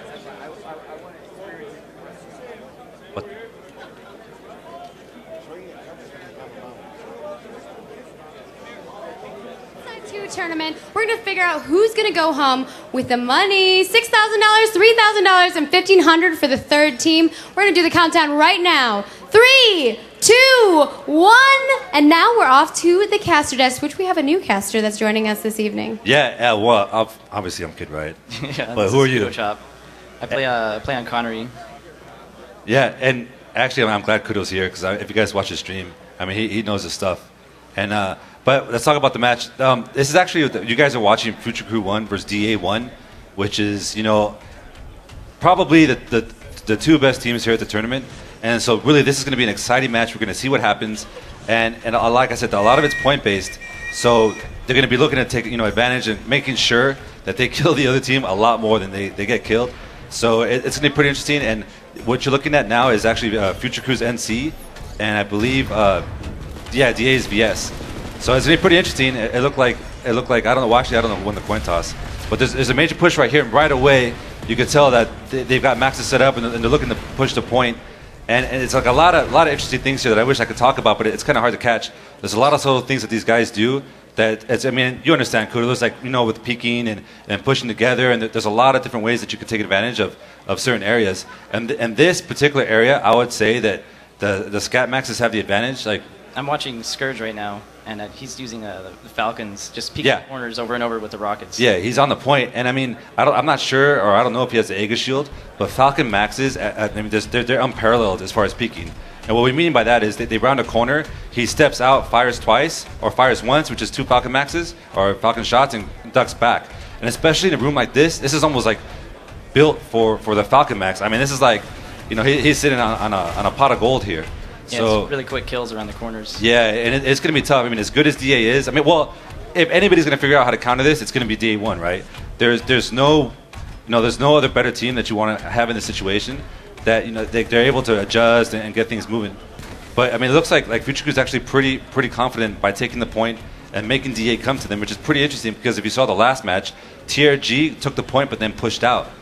But, you know, between really 2 evenly matched outfits, it's really risky to start rotating because as soon as you start moving out and pushing out, you're exposing yourself to all kinds of areas. So, I mean, they're pretty smart. They know that they have to score a lot of points, but they also know that DA is going to come to them because the biggest point boost is the cap point. Yeah, and I'm seeing a lot of concussion grenades going off, too. That seems to be a trend. Yeah. I mean, you know, dude, as soon as you land a conch, it's go, get into that room. But with this Falcon Max sitting here, it's pretty rough. I mean, for those of you guys that don't know exactly how it works, everybody has to have enhanced targeting, and you can't swap out the implant. So there is no clear vision, there is no like anti-conch implants. So conchs really hurt. And we're seeing actually it's kind of quiet here. So I mean, do you see DA? Like what's DA up to? Yeah, I see a few of them pushing from the outside here. I'm gonna go ahead and switch over to Giggly. Yeah, and actually the DA1 team, it's hard to tell. It's you know, Ender, Vonic, Giggly's there. Harry, the guy who's actually casting with me, he's up there on DA1. So I mean, these guys are so, like, not only skilled outfits, but they're very smart about their approach. It's very methodical. I mean, these 2 outfits, if you don't know, they're making a push right now. Oh, there you go. Yeah, here we go. There's a Max coming in, probably Comets. Yeah, he's Comets to kill that Falcon Max. So you can tell it's a priority for DA. They adjusted, and they know that they're able to take down that Falcon, that they're going to be able to clear out the infantry. Because that Falcon is essentially anti-everything. And it's looking pretty rough, but you see some from a lot of NC went down. Yeah, some Futuku went down right there.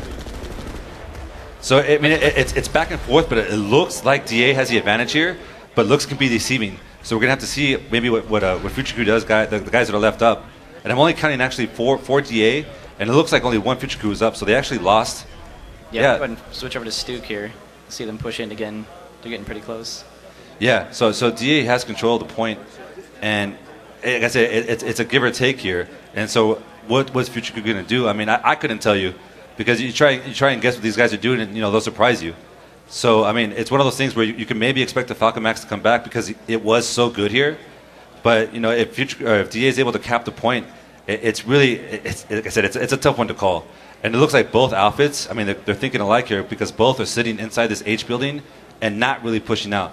They don't want to take a risk of, you know, getting C4 dropped on you from places you can't see.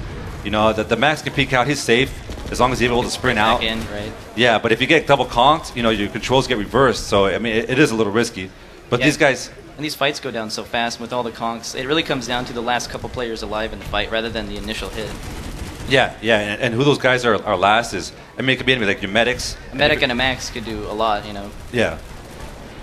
So there's some action outside, actually, and it looks like a couple of DA guys. It's got to be Vonic, yeah.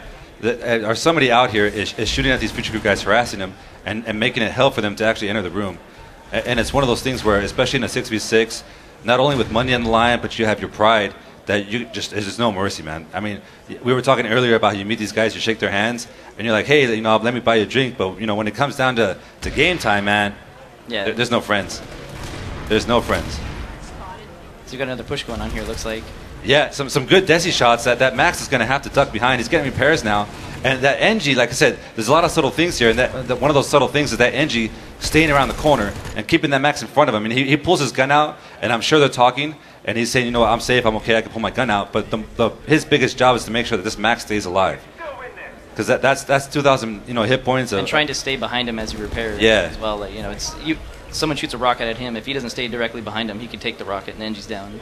Yeah. So, I mean, there's a lot going on. And it looks like there's only, I'm counting maybe 3 or 4 DA in here. So somebody is outside harassing. And I would bet that it's probably Vonic. You know, that's his bread and butter. And he really excels at that. But once again, I mean, these you're talking about probably some of the top 12 players in PlanetSide 2, and there's it's pretty interesting to see how they react, how they're moving. I don't see a lot of. Do you see Fujiku? Like, what's Fujiku doing? So I'm looking right now at Harry Handsome, and actually I'm starting to see some infiltrators. So I don't know. I'm trying to see what's going on here. Let me switch over to him real quick. Oh, okay. Actually, there's a big push on point. Yeah. Yeah. So Fujiku came back, and it looks like their max swap from Falcons does the scats, and there's a heavy push here. So got this under control right now, at least. Yeah, and so you see, we were just talking about that. Like, what do you do? And when you're playing against guys that are that are basically your nemesis or whatever, they're just as good as you. The teams are pretty evenly matched. DA rotated out, and I don't know if Future Crew knew what was happening, but they really pushed. The timing was almost, I don't know, you couldn't have planned it better, because look, now they have the point, they're resecuring it, and now DA has to kind of scramble and regain this building. And it's pretty interesting, like, why do you think they're fighting over the point? Like, why not push out, put pressure on the Sunderer, and do you think it's just too risky in the open field? Yeah, flipping the points, 25 points right there, that's... Yeah. You can't, I mean, you either have to play the point or just don't play it at all and play for kills. But if they just camp in the room and they have the point, that's a huge advantage. Yeah. So you're seeing actually the Fujikus pushing out here, which is pretty interesting. Like they're the first few pushes, 3 or 4 pushes, both sides, once they actually gain the H building, we're willing to sit inside and have the other enemy team come to them. But it's something like you see this typically when you're playing in a competition, whether it be PAL or Community Clash, you tell your guys to stick together. But, right, it's extremely risky to go solo around like this because if you get caught off guard, I mean, you're out for a while. Yeah, and then not only that, but you take a permanent death. But these guys are used to this, right? That like Future Crew is really known for their players taking like their own initiative and working on their own, and somehow always covering each other, always being at the right spot.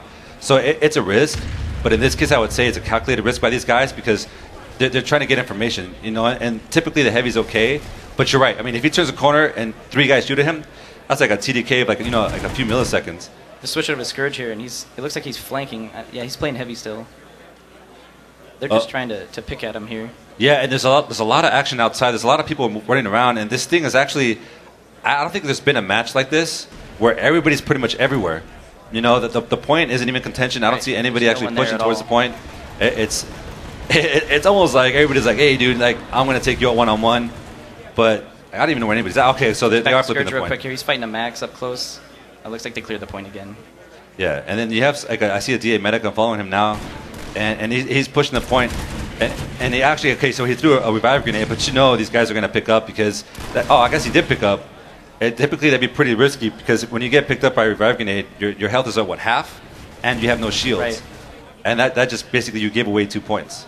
It looks like there's an infiltrator camping right outside that door there. Yeah, and a lot of the stuff that you see happening, I mean, when you talk about matches, you're able to plan ahead and have some ideas of what you want to do. But a lot of this stuff is winging it. But these guys are so good that, I mean, it looks like it's something that they've worked out beforehand. But it's kind of just happening as it goes, and they're playing it by ear. But there's a pretty big fight here. It looks like 3 heavies shooting at each other. An infiltrator pushing in. He's peeking, get some shots in. Yeah, I'm going to go ahead and switch over to Harry Handsome again. He's that infiltrator that you're watching. Oh, okay, yeah, he's the one pushing the point. And he was talking about last match how he was able to kind of like get free shots with a scout rifle, and he seemed pretty excited about that. But I see when you're going to go in a room, these guys know what's happening. They're waiting for DA to come, and so it looks like actually both sides have opted not to use maxes. And I don't know if that's because they feel they don't want to lose points or 5 minutes, guys, 5 minutes. I don't know if that is because maybe they don't want to lose points or. I'm not sure what's going on, but they've all gone pretty much pure softy, which is any non-max infantry unit. So I don't know. It's looking pretty tight. I don't know. It was kind of easier to tell more or less who got a lot of points last game or who essentially won the match. But I'm kind of popping up the kill screen here. Yeah, there's 2 guys up there with 15. Like Alpha from Future Crew has 15 kills, and Foxtrot from DA has 16 kills. So those guys themselves have generated almost 30 points. So they basically got a cap for their team by just pure kills. And that's pretty amazing, especially when you consider that all these guys are so good at the game and so good at their roles. But, I mean, when you talk about like the 0.01%, they're still within that. Okay, there's a cap for... there you go. Switching over to Giggly here. Looks like they're pushing in. Yeah, so what happened there with a little under 5 minutes left, Future Crew was able to cap the base. So they have the localized spawns. And that's 2 caps for them, right? Yeah, I believe so. But those 2 guys at the top. Yeah, that's a lot of kills. That's a lot of kills, man. And you know how it is. Like you play with Glory and you play with Handy. when you're in the live server and you're fighting guys, I mean, it's kind of farm mode, right? But when you're in this situation, everything counts. Oh, yeah. You can't get sloppy at all. You cannot get sloppy. You can't lose focus. But I mean, looking at them now, it's like nobody's talking, and it isn't because they're not communicating. But like I was talking earlier, they're so used to playing together that it just happens naturally. You know what it's like when you play with a team so much. Chemistry's there. The chemistry, and I mean, these guys have a lot of experience. They've been in community clash. They do it. Both obviously do a lot of scrims. And you see here Max coming in, which is actually a surprising choice. Maybe he's looking to try and wipe out a bunch of softies, but in that case, it didn't pay off, man. Like I don't know if you had to call who generated the most points, what would you say? I mean, the base caps are huge at 25 points. Yeah. I mean, and there's another cap, right? Well, it's coming, I think, right? Yeah. So yeah, it's kind of hard to tell because the thing there's another recap coming. The top two players from each team, the top two killers, were able to generate a cap worth of points. Right. But when you get that cap, you're basically saying, well, we have another guy who got 15 nullified kills. that. Yeah, it basically nullified that. So it's a lot of really cool stuff happening here, and I hope that we're explaining ourselves well enough that you can understand what's going on.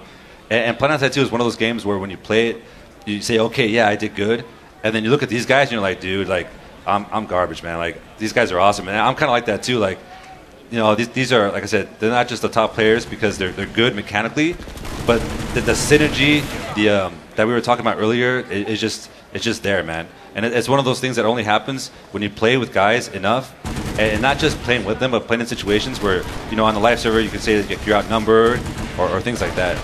So there's a lot of back and forth happening. Future Crew was able to peek out. I think it might have been like an instinctive call to put a little pressure on these guys, because you saw right away that Future Crew went back into the H building. Yeah. So, you know, they don't want to risk a conk in a bad spot because there was really no cover there. We got 2 minutes left. All right, 2 minutes left. And so, you know, with 2 minutes left, maybe you're going to see some more aggressive pushes. I mean, I switched over to Giggly here right as they're making this push. Awesome. So you can see, like I know Future Crew isn't here because, okay, they're popping around. They had probably rotated out to the other side to try and get a flank on these guys, is what I'm guessing. But sometimes, like I said, I think those split-second decisions can cost you. And they're going to get a cap here.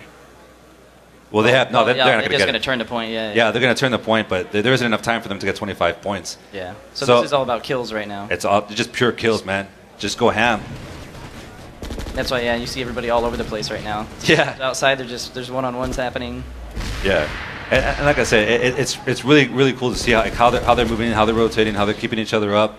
And even when they weren't together, they're in a sense, they were basically just trying to feel out the map and get some early calls and get some information passed around. And you know, Future Crew, dude, they just want the points, man. They want to go in there and get some kills, and you know, it'd be pretty interesting to see like afterwards what kind of loadouts these guys have, because I've seen some jackhammer usage like right there. Yeah, yeah. There's a jack, because you know the jack has really good range. Really gnarly up close too. Yeah, and this building is like pure CQC. Well, I'm actually gonna go ahead and switch over to him for that jackhammer gameplay there. Yeah, there you go, watching it behind. Here's your heavy assault special weapon on the well, obviously the HA, and it looks like DA. There's nobody on point, and there's only one guy here. So I'm willing to guess that Future Crew is kind of either outside. I mean, they could have been like a lot of things. Like, oh, okay, no, they came inside. And it's pretty scattered right now. There's a lot of people outside running back to the base. Yeah, and the thing is, you never actually. I'm trying to find somebody. You never actually know how well you're doing. So there's always like this feeling of like urging you, come on, we got to get more kills. We got to push. We got to keep going. We got to stay, on top of it. And 2, 1. That's it, guys. That's it. So, you could say that it's like a good thing maybe to not know the score, because you always have to play 100%. It makes you stay at like urgency, performance the whole. Yeah, you have a sense of urgency, right? And so, especially at this, I don't know exactly how it's going to work, but you just want to get a high score. And like I said, you get a high score. And one thing I noticed too is that there was a lot of max usage in the beginning, and that just it petered out. Yeah. At the end, everyone was going to heavies and. Why do you think they did that? Like, what was the call on that? It could be that they felt it just wasn't effective as they thought it would be, right. And kind of go to what you know rather than trying to. A lot of times people make strategies for an event, right? And you're better off just doing what you know, right? So if they don't really play that way, they might have just. So you think it might have been like a comfort kind of thing? Yeah, I mean. It's kind of hard to just switch stuff up on the fly like that and right. play in a different play style. Sometimes you just revert back to what you know. Yeah, and there's a lot of things going on too. I mean, we look at the matches, and it's not just fighting on the point. You got to consider, like, if they respawn, it takes like 30, 40 seconds to get to the point. And in a single elimination match, every second counts. You know, so you're trying to maximize where you want to be. That's why I thought it was interesting. Where he saw, I was probably scared running around by himself. So you're like, what are they thinking? Right. Like when you start separating like that, I mean, it's really risky. Yeah. You don't know who you're fighting, how much health they have, and if you get caught off guard and you're alone, I mean, you want to at least trade kills. You know, buddy system. Yeah. But I mean, if anybody's going to do that, stuff happens. if anybody's going to be doing that stuff, getting away with it, it's these guys. So I think it was a really good match. I'm really curious to see what the total tally in points is. And once again, they're all shaking hands. You know, they're talking to each other. You know, the teams are trying to see what happened, trying to figure out how well they did. And I don't know. It's hard to judge too in this to know kind of exactly how you're just going off your feeling. If it felt like it was good, I mean, but yeah. And I mean, there's different ways you could have done it. But I think it's really interesting because, like I said, it does give you that sense of urgency of no matter how well you think you're doing, you have to. You don't know. Maybe you're only ahead by 5 points. 5 points, yeah. And you slack at the last minute, and that was enough to lose. Yeah. So you die twice. There's 4 points. So you almost, you don't know. So I mean, we're gonna see what happens. I'm not sure. No, it looks like. Are you guys counting the scores? Okay. So they're gonna count the scores now, and we're gonna see what the results were. Oh, actually, I don't think I said it, but. Ironically enough, the last 4 teams were 3 DA teams and 1 Future team. So, damn DA guys. Right? Saturating the players. Yeah. But it kind of follows. We're not on you guys, so you can. We're good. Oh, okay.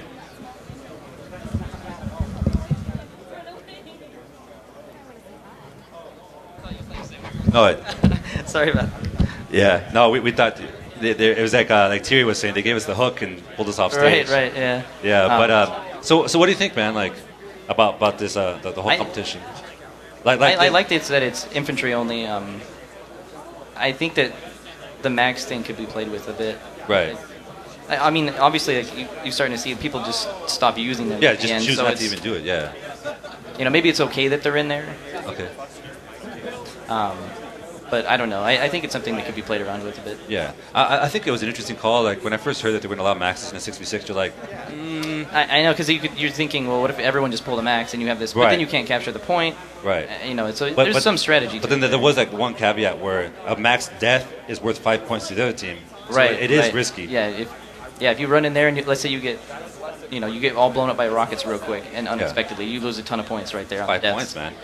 That's a and maybe they did it at the end, so like I swear if you push the whole time with the maxes in the beginning, and then you start to slow your point drain, by using the infantry only rather than maxes at the end. And it could also be too that it's less risky. The anti-maxes are notorious for being bad outside. Right. So maybe if Future wanted to be more mobile, range them. Yeah, they want to be more mobile and get those peaks on the outside, do some little harassment.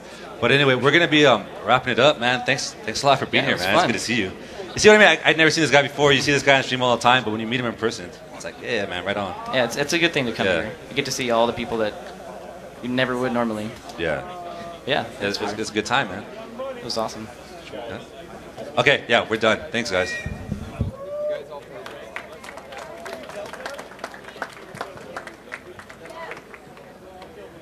Now, so they do have the comp's pretty much I think the same as it was last time, but instead of being the NC side, they've gone VS, and so I'm kind of curious to see what kind of weapons this Max is going to have, whether it's AI or AV. Like I said, it's always a gamble because you don't know what they have. I mean, there's no way to get that information until you actually meet them and see what's going on. Right. But it's pretty much a quick rush to the base, so we're going to see a really, really intense fight. Looks like VS is in on the point first. Yeah, and I think this first push, or these first maybe 2 wipes, are going to set the tempo for the whole match. Because if it's only 10 minutes, now here we go. Here's we got some engagement here. I'm going to go ahead and pop into NC point of view here. So you're seeing that the DA2 is actually pushing different doorways, and they're pushing in with grenades, trying to get these Future Crew moving around. And they obviously know now that Future Crew has a max. And so how does NC respond? I mean, is DA2 going to come with a max of their own? Or do they have to send one guy back?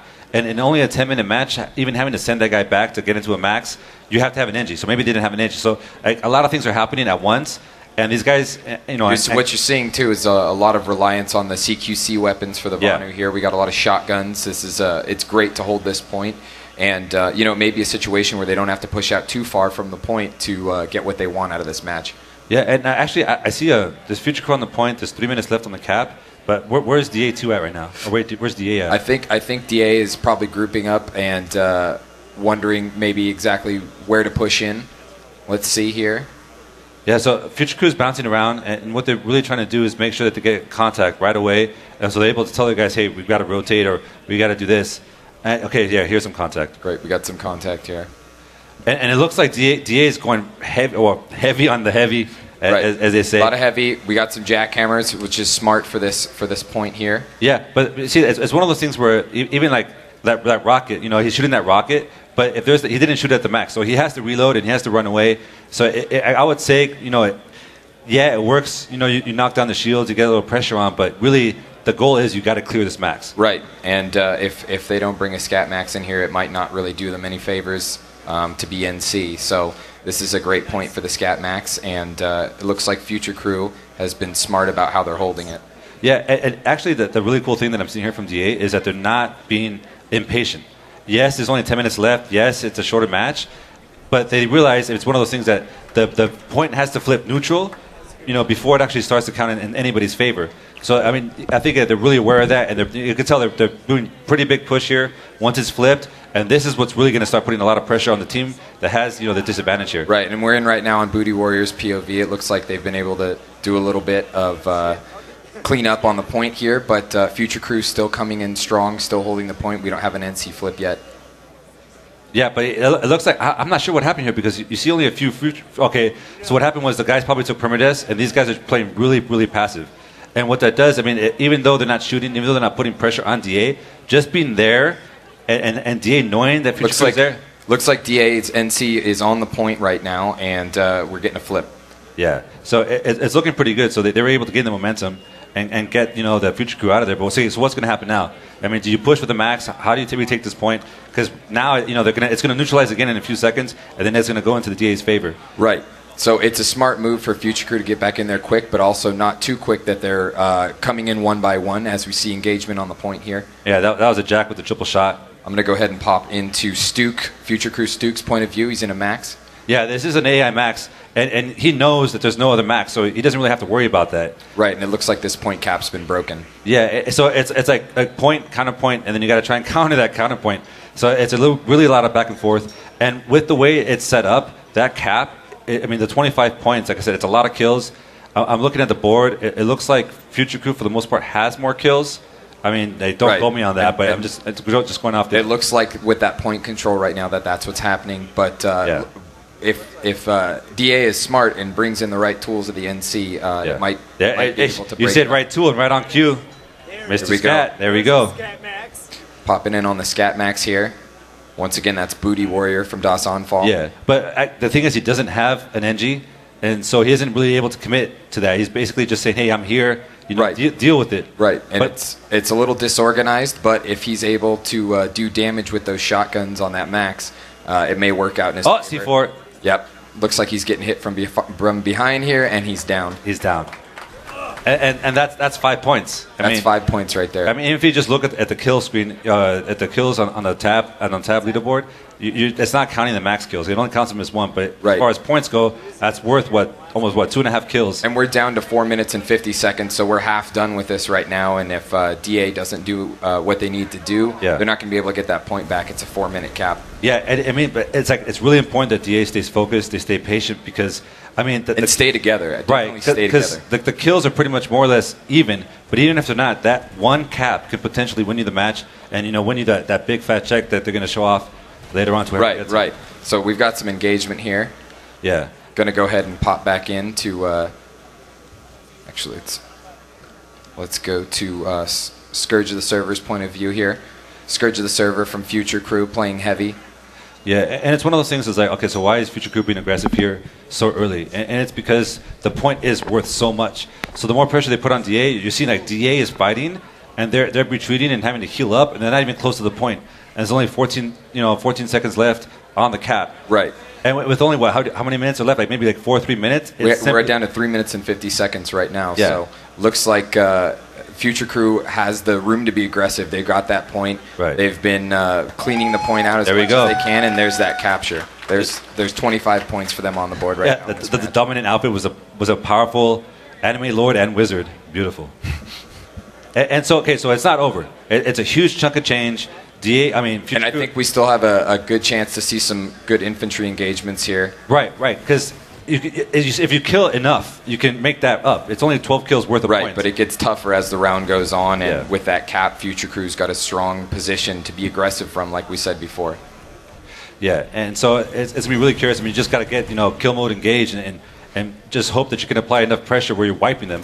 But it's essentially going to take two full wipes of Future Crew to even out that cap differential. Definitely. And here we go. See, now the Max has teammates. Right, now we got the Max going in. Yeah, and now he's got people behind him. So that heavy that brought out his rocket launcher. He's down, though. Down. We might have AV grenades, or there might be just enough C4 to keep making that happen. That's 5 points. And those rocket primaries. And now he comes back up with half health, and he's down again. Yeah, that's 10 points. That's half a cap. Yeah, definitely something you don't want to happen, and it just happened right there. Yeah, I mean, ideally you would say you res the Max, and you have the heavies push forward and give him a little, enough breathing room to heal up with an NG on his back. But I mean, it is one of those things where you're playing for 6 Gs, and sometimes it just the nerves get to you. Right.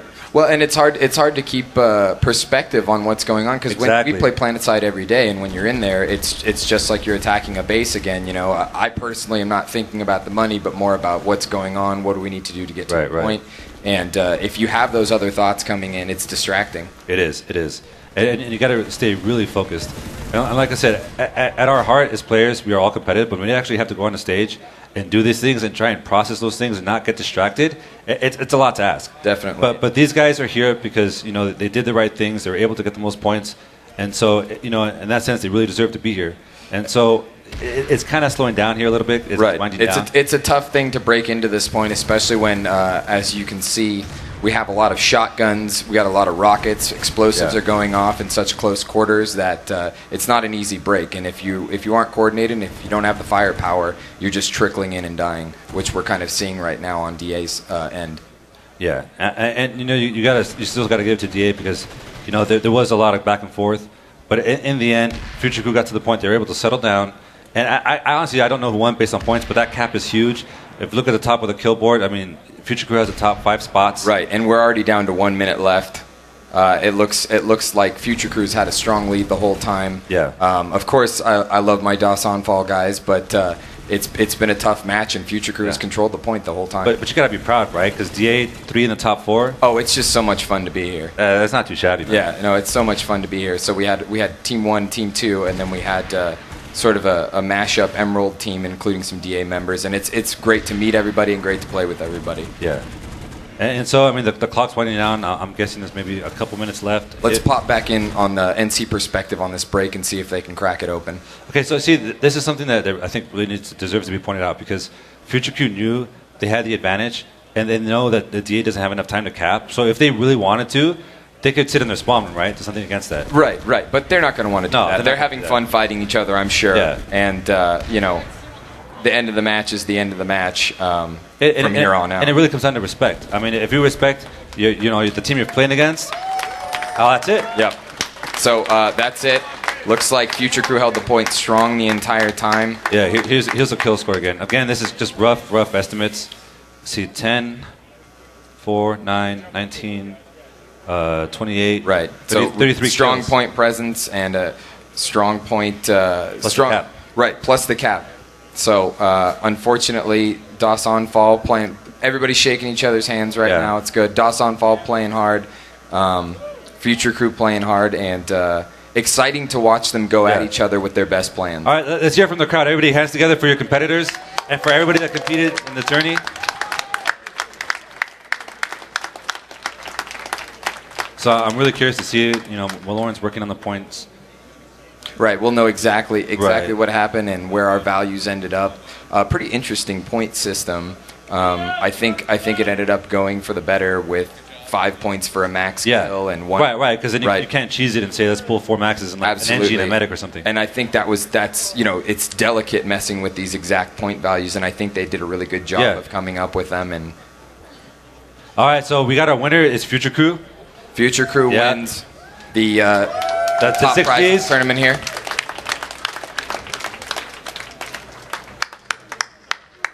But I got to honestly say, I think winning money, I think you don't want to win money in Vegas. But if you can win money playing PlanetSide, that's pretty awesome. Yeah. Video gaming is at a pretty good spot if you can win money playing your favorite ones. Exactly. And I mean, currently now, it's a once-a-year event, and it's for people who actually come to SOE Live. But you never know in the future. There's a lot of potential for like community events, like the PAL, the Community Clash. PAL, Community Clash are great tournaments. Server Smash, yeah. Server Smash, a lot of fun to watch, a lot of fun to play in, and this is fun. But all of those coming together, you just get that competitive rhythm of the seasons and the tournaments, and it's great.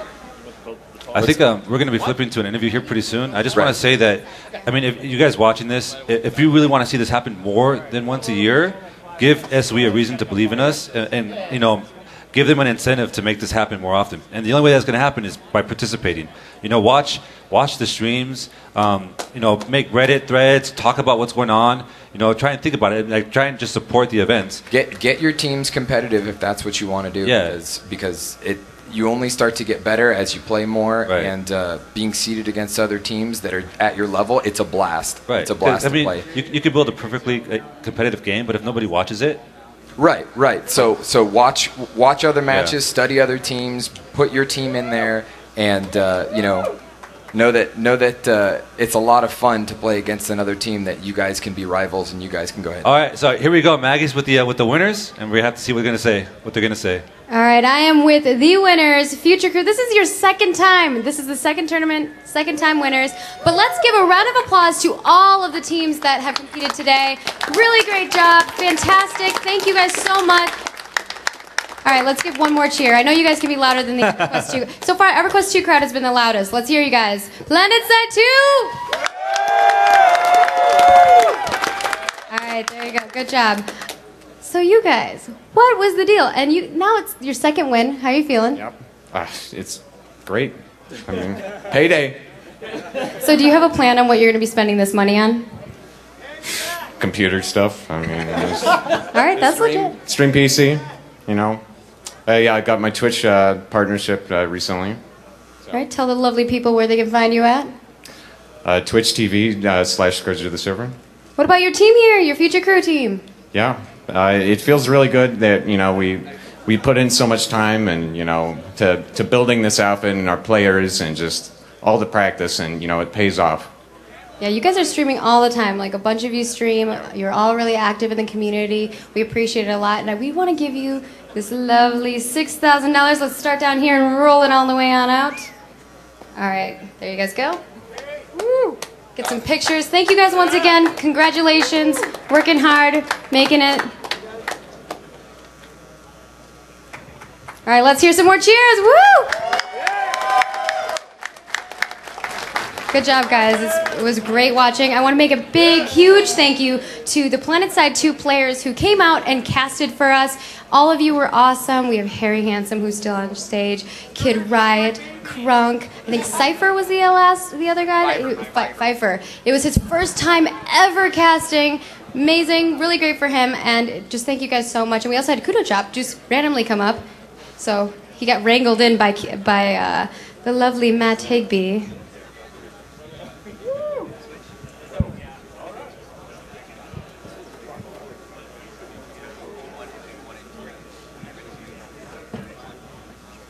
I found a proxy mine. Read it to the crowd.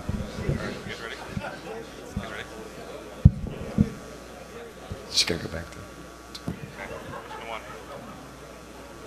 All right, so thanks for watching us cast, guys. Thanks for listening to us. Thanks for supporting the teams that you see on your server, but also come out here to play and be friends and have a good time. Yeah, and I really encourage you, any of you that are kind of like on the fence, just participate. Like, even in Server Smash, get your feet wet. And I guarantee you, once you actually compete in an even matched fight, it's gonna get your adrenaline pumping. There's nothing like it, man. No, it's so much fun.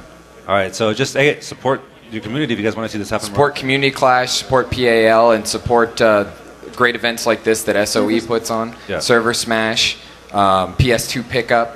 Support those events because those guys are driving the competitive community, and we get to be able to do this kind of stuff. Yep, and once again, we're going to go back to Maggie and see what she has to say. All right, that was lovely, guys. As someone who also casts for a lot of those, PAL, definitely check those out if you're interested in the smaller, 12v12s. Server Smash is the huge, 192 versus 192. They even recently had a huge 233 matches, nuts. And yeah, just keep supporting all of the guys who already stream. Community Clash is going to be doing their second stream as well. And I just stepped on this lovely piece, which says, I think this is going to be my first drink of the evening. You have just stepped on a Das Anfall proximity shot mine. To revive, take a shot. So I think I'm going to have to... Oh, no. This is not happening on camera. This is not happening on camera. But thank you guys so much. Thank you guys so much for tuning in to the PlanetSide 2 tournament. We have our winners. We have Das Anfall, #1 and #2, taking home money with the 3rd and 2nd place. And for 1st place, we have Future Crew once again for a 2nd round winner. Who's going to take them down next year? I hope one of you. Maybe Das Anfall. It seems like they're trying. All right, thank you guys so much for tuning in. And don't forget, we're going to have more stream action next. We also have the Grand Banquet coming up. So you guys want to check that out. Lots of good stuff. See you later.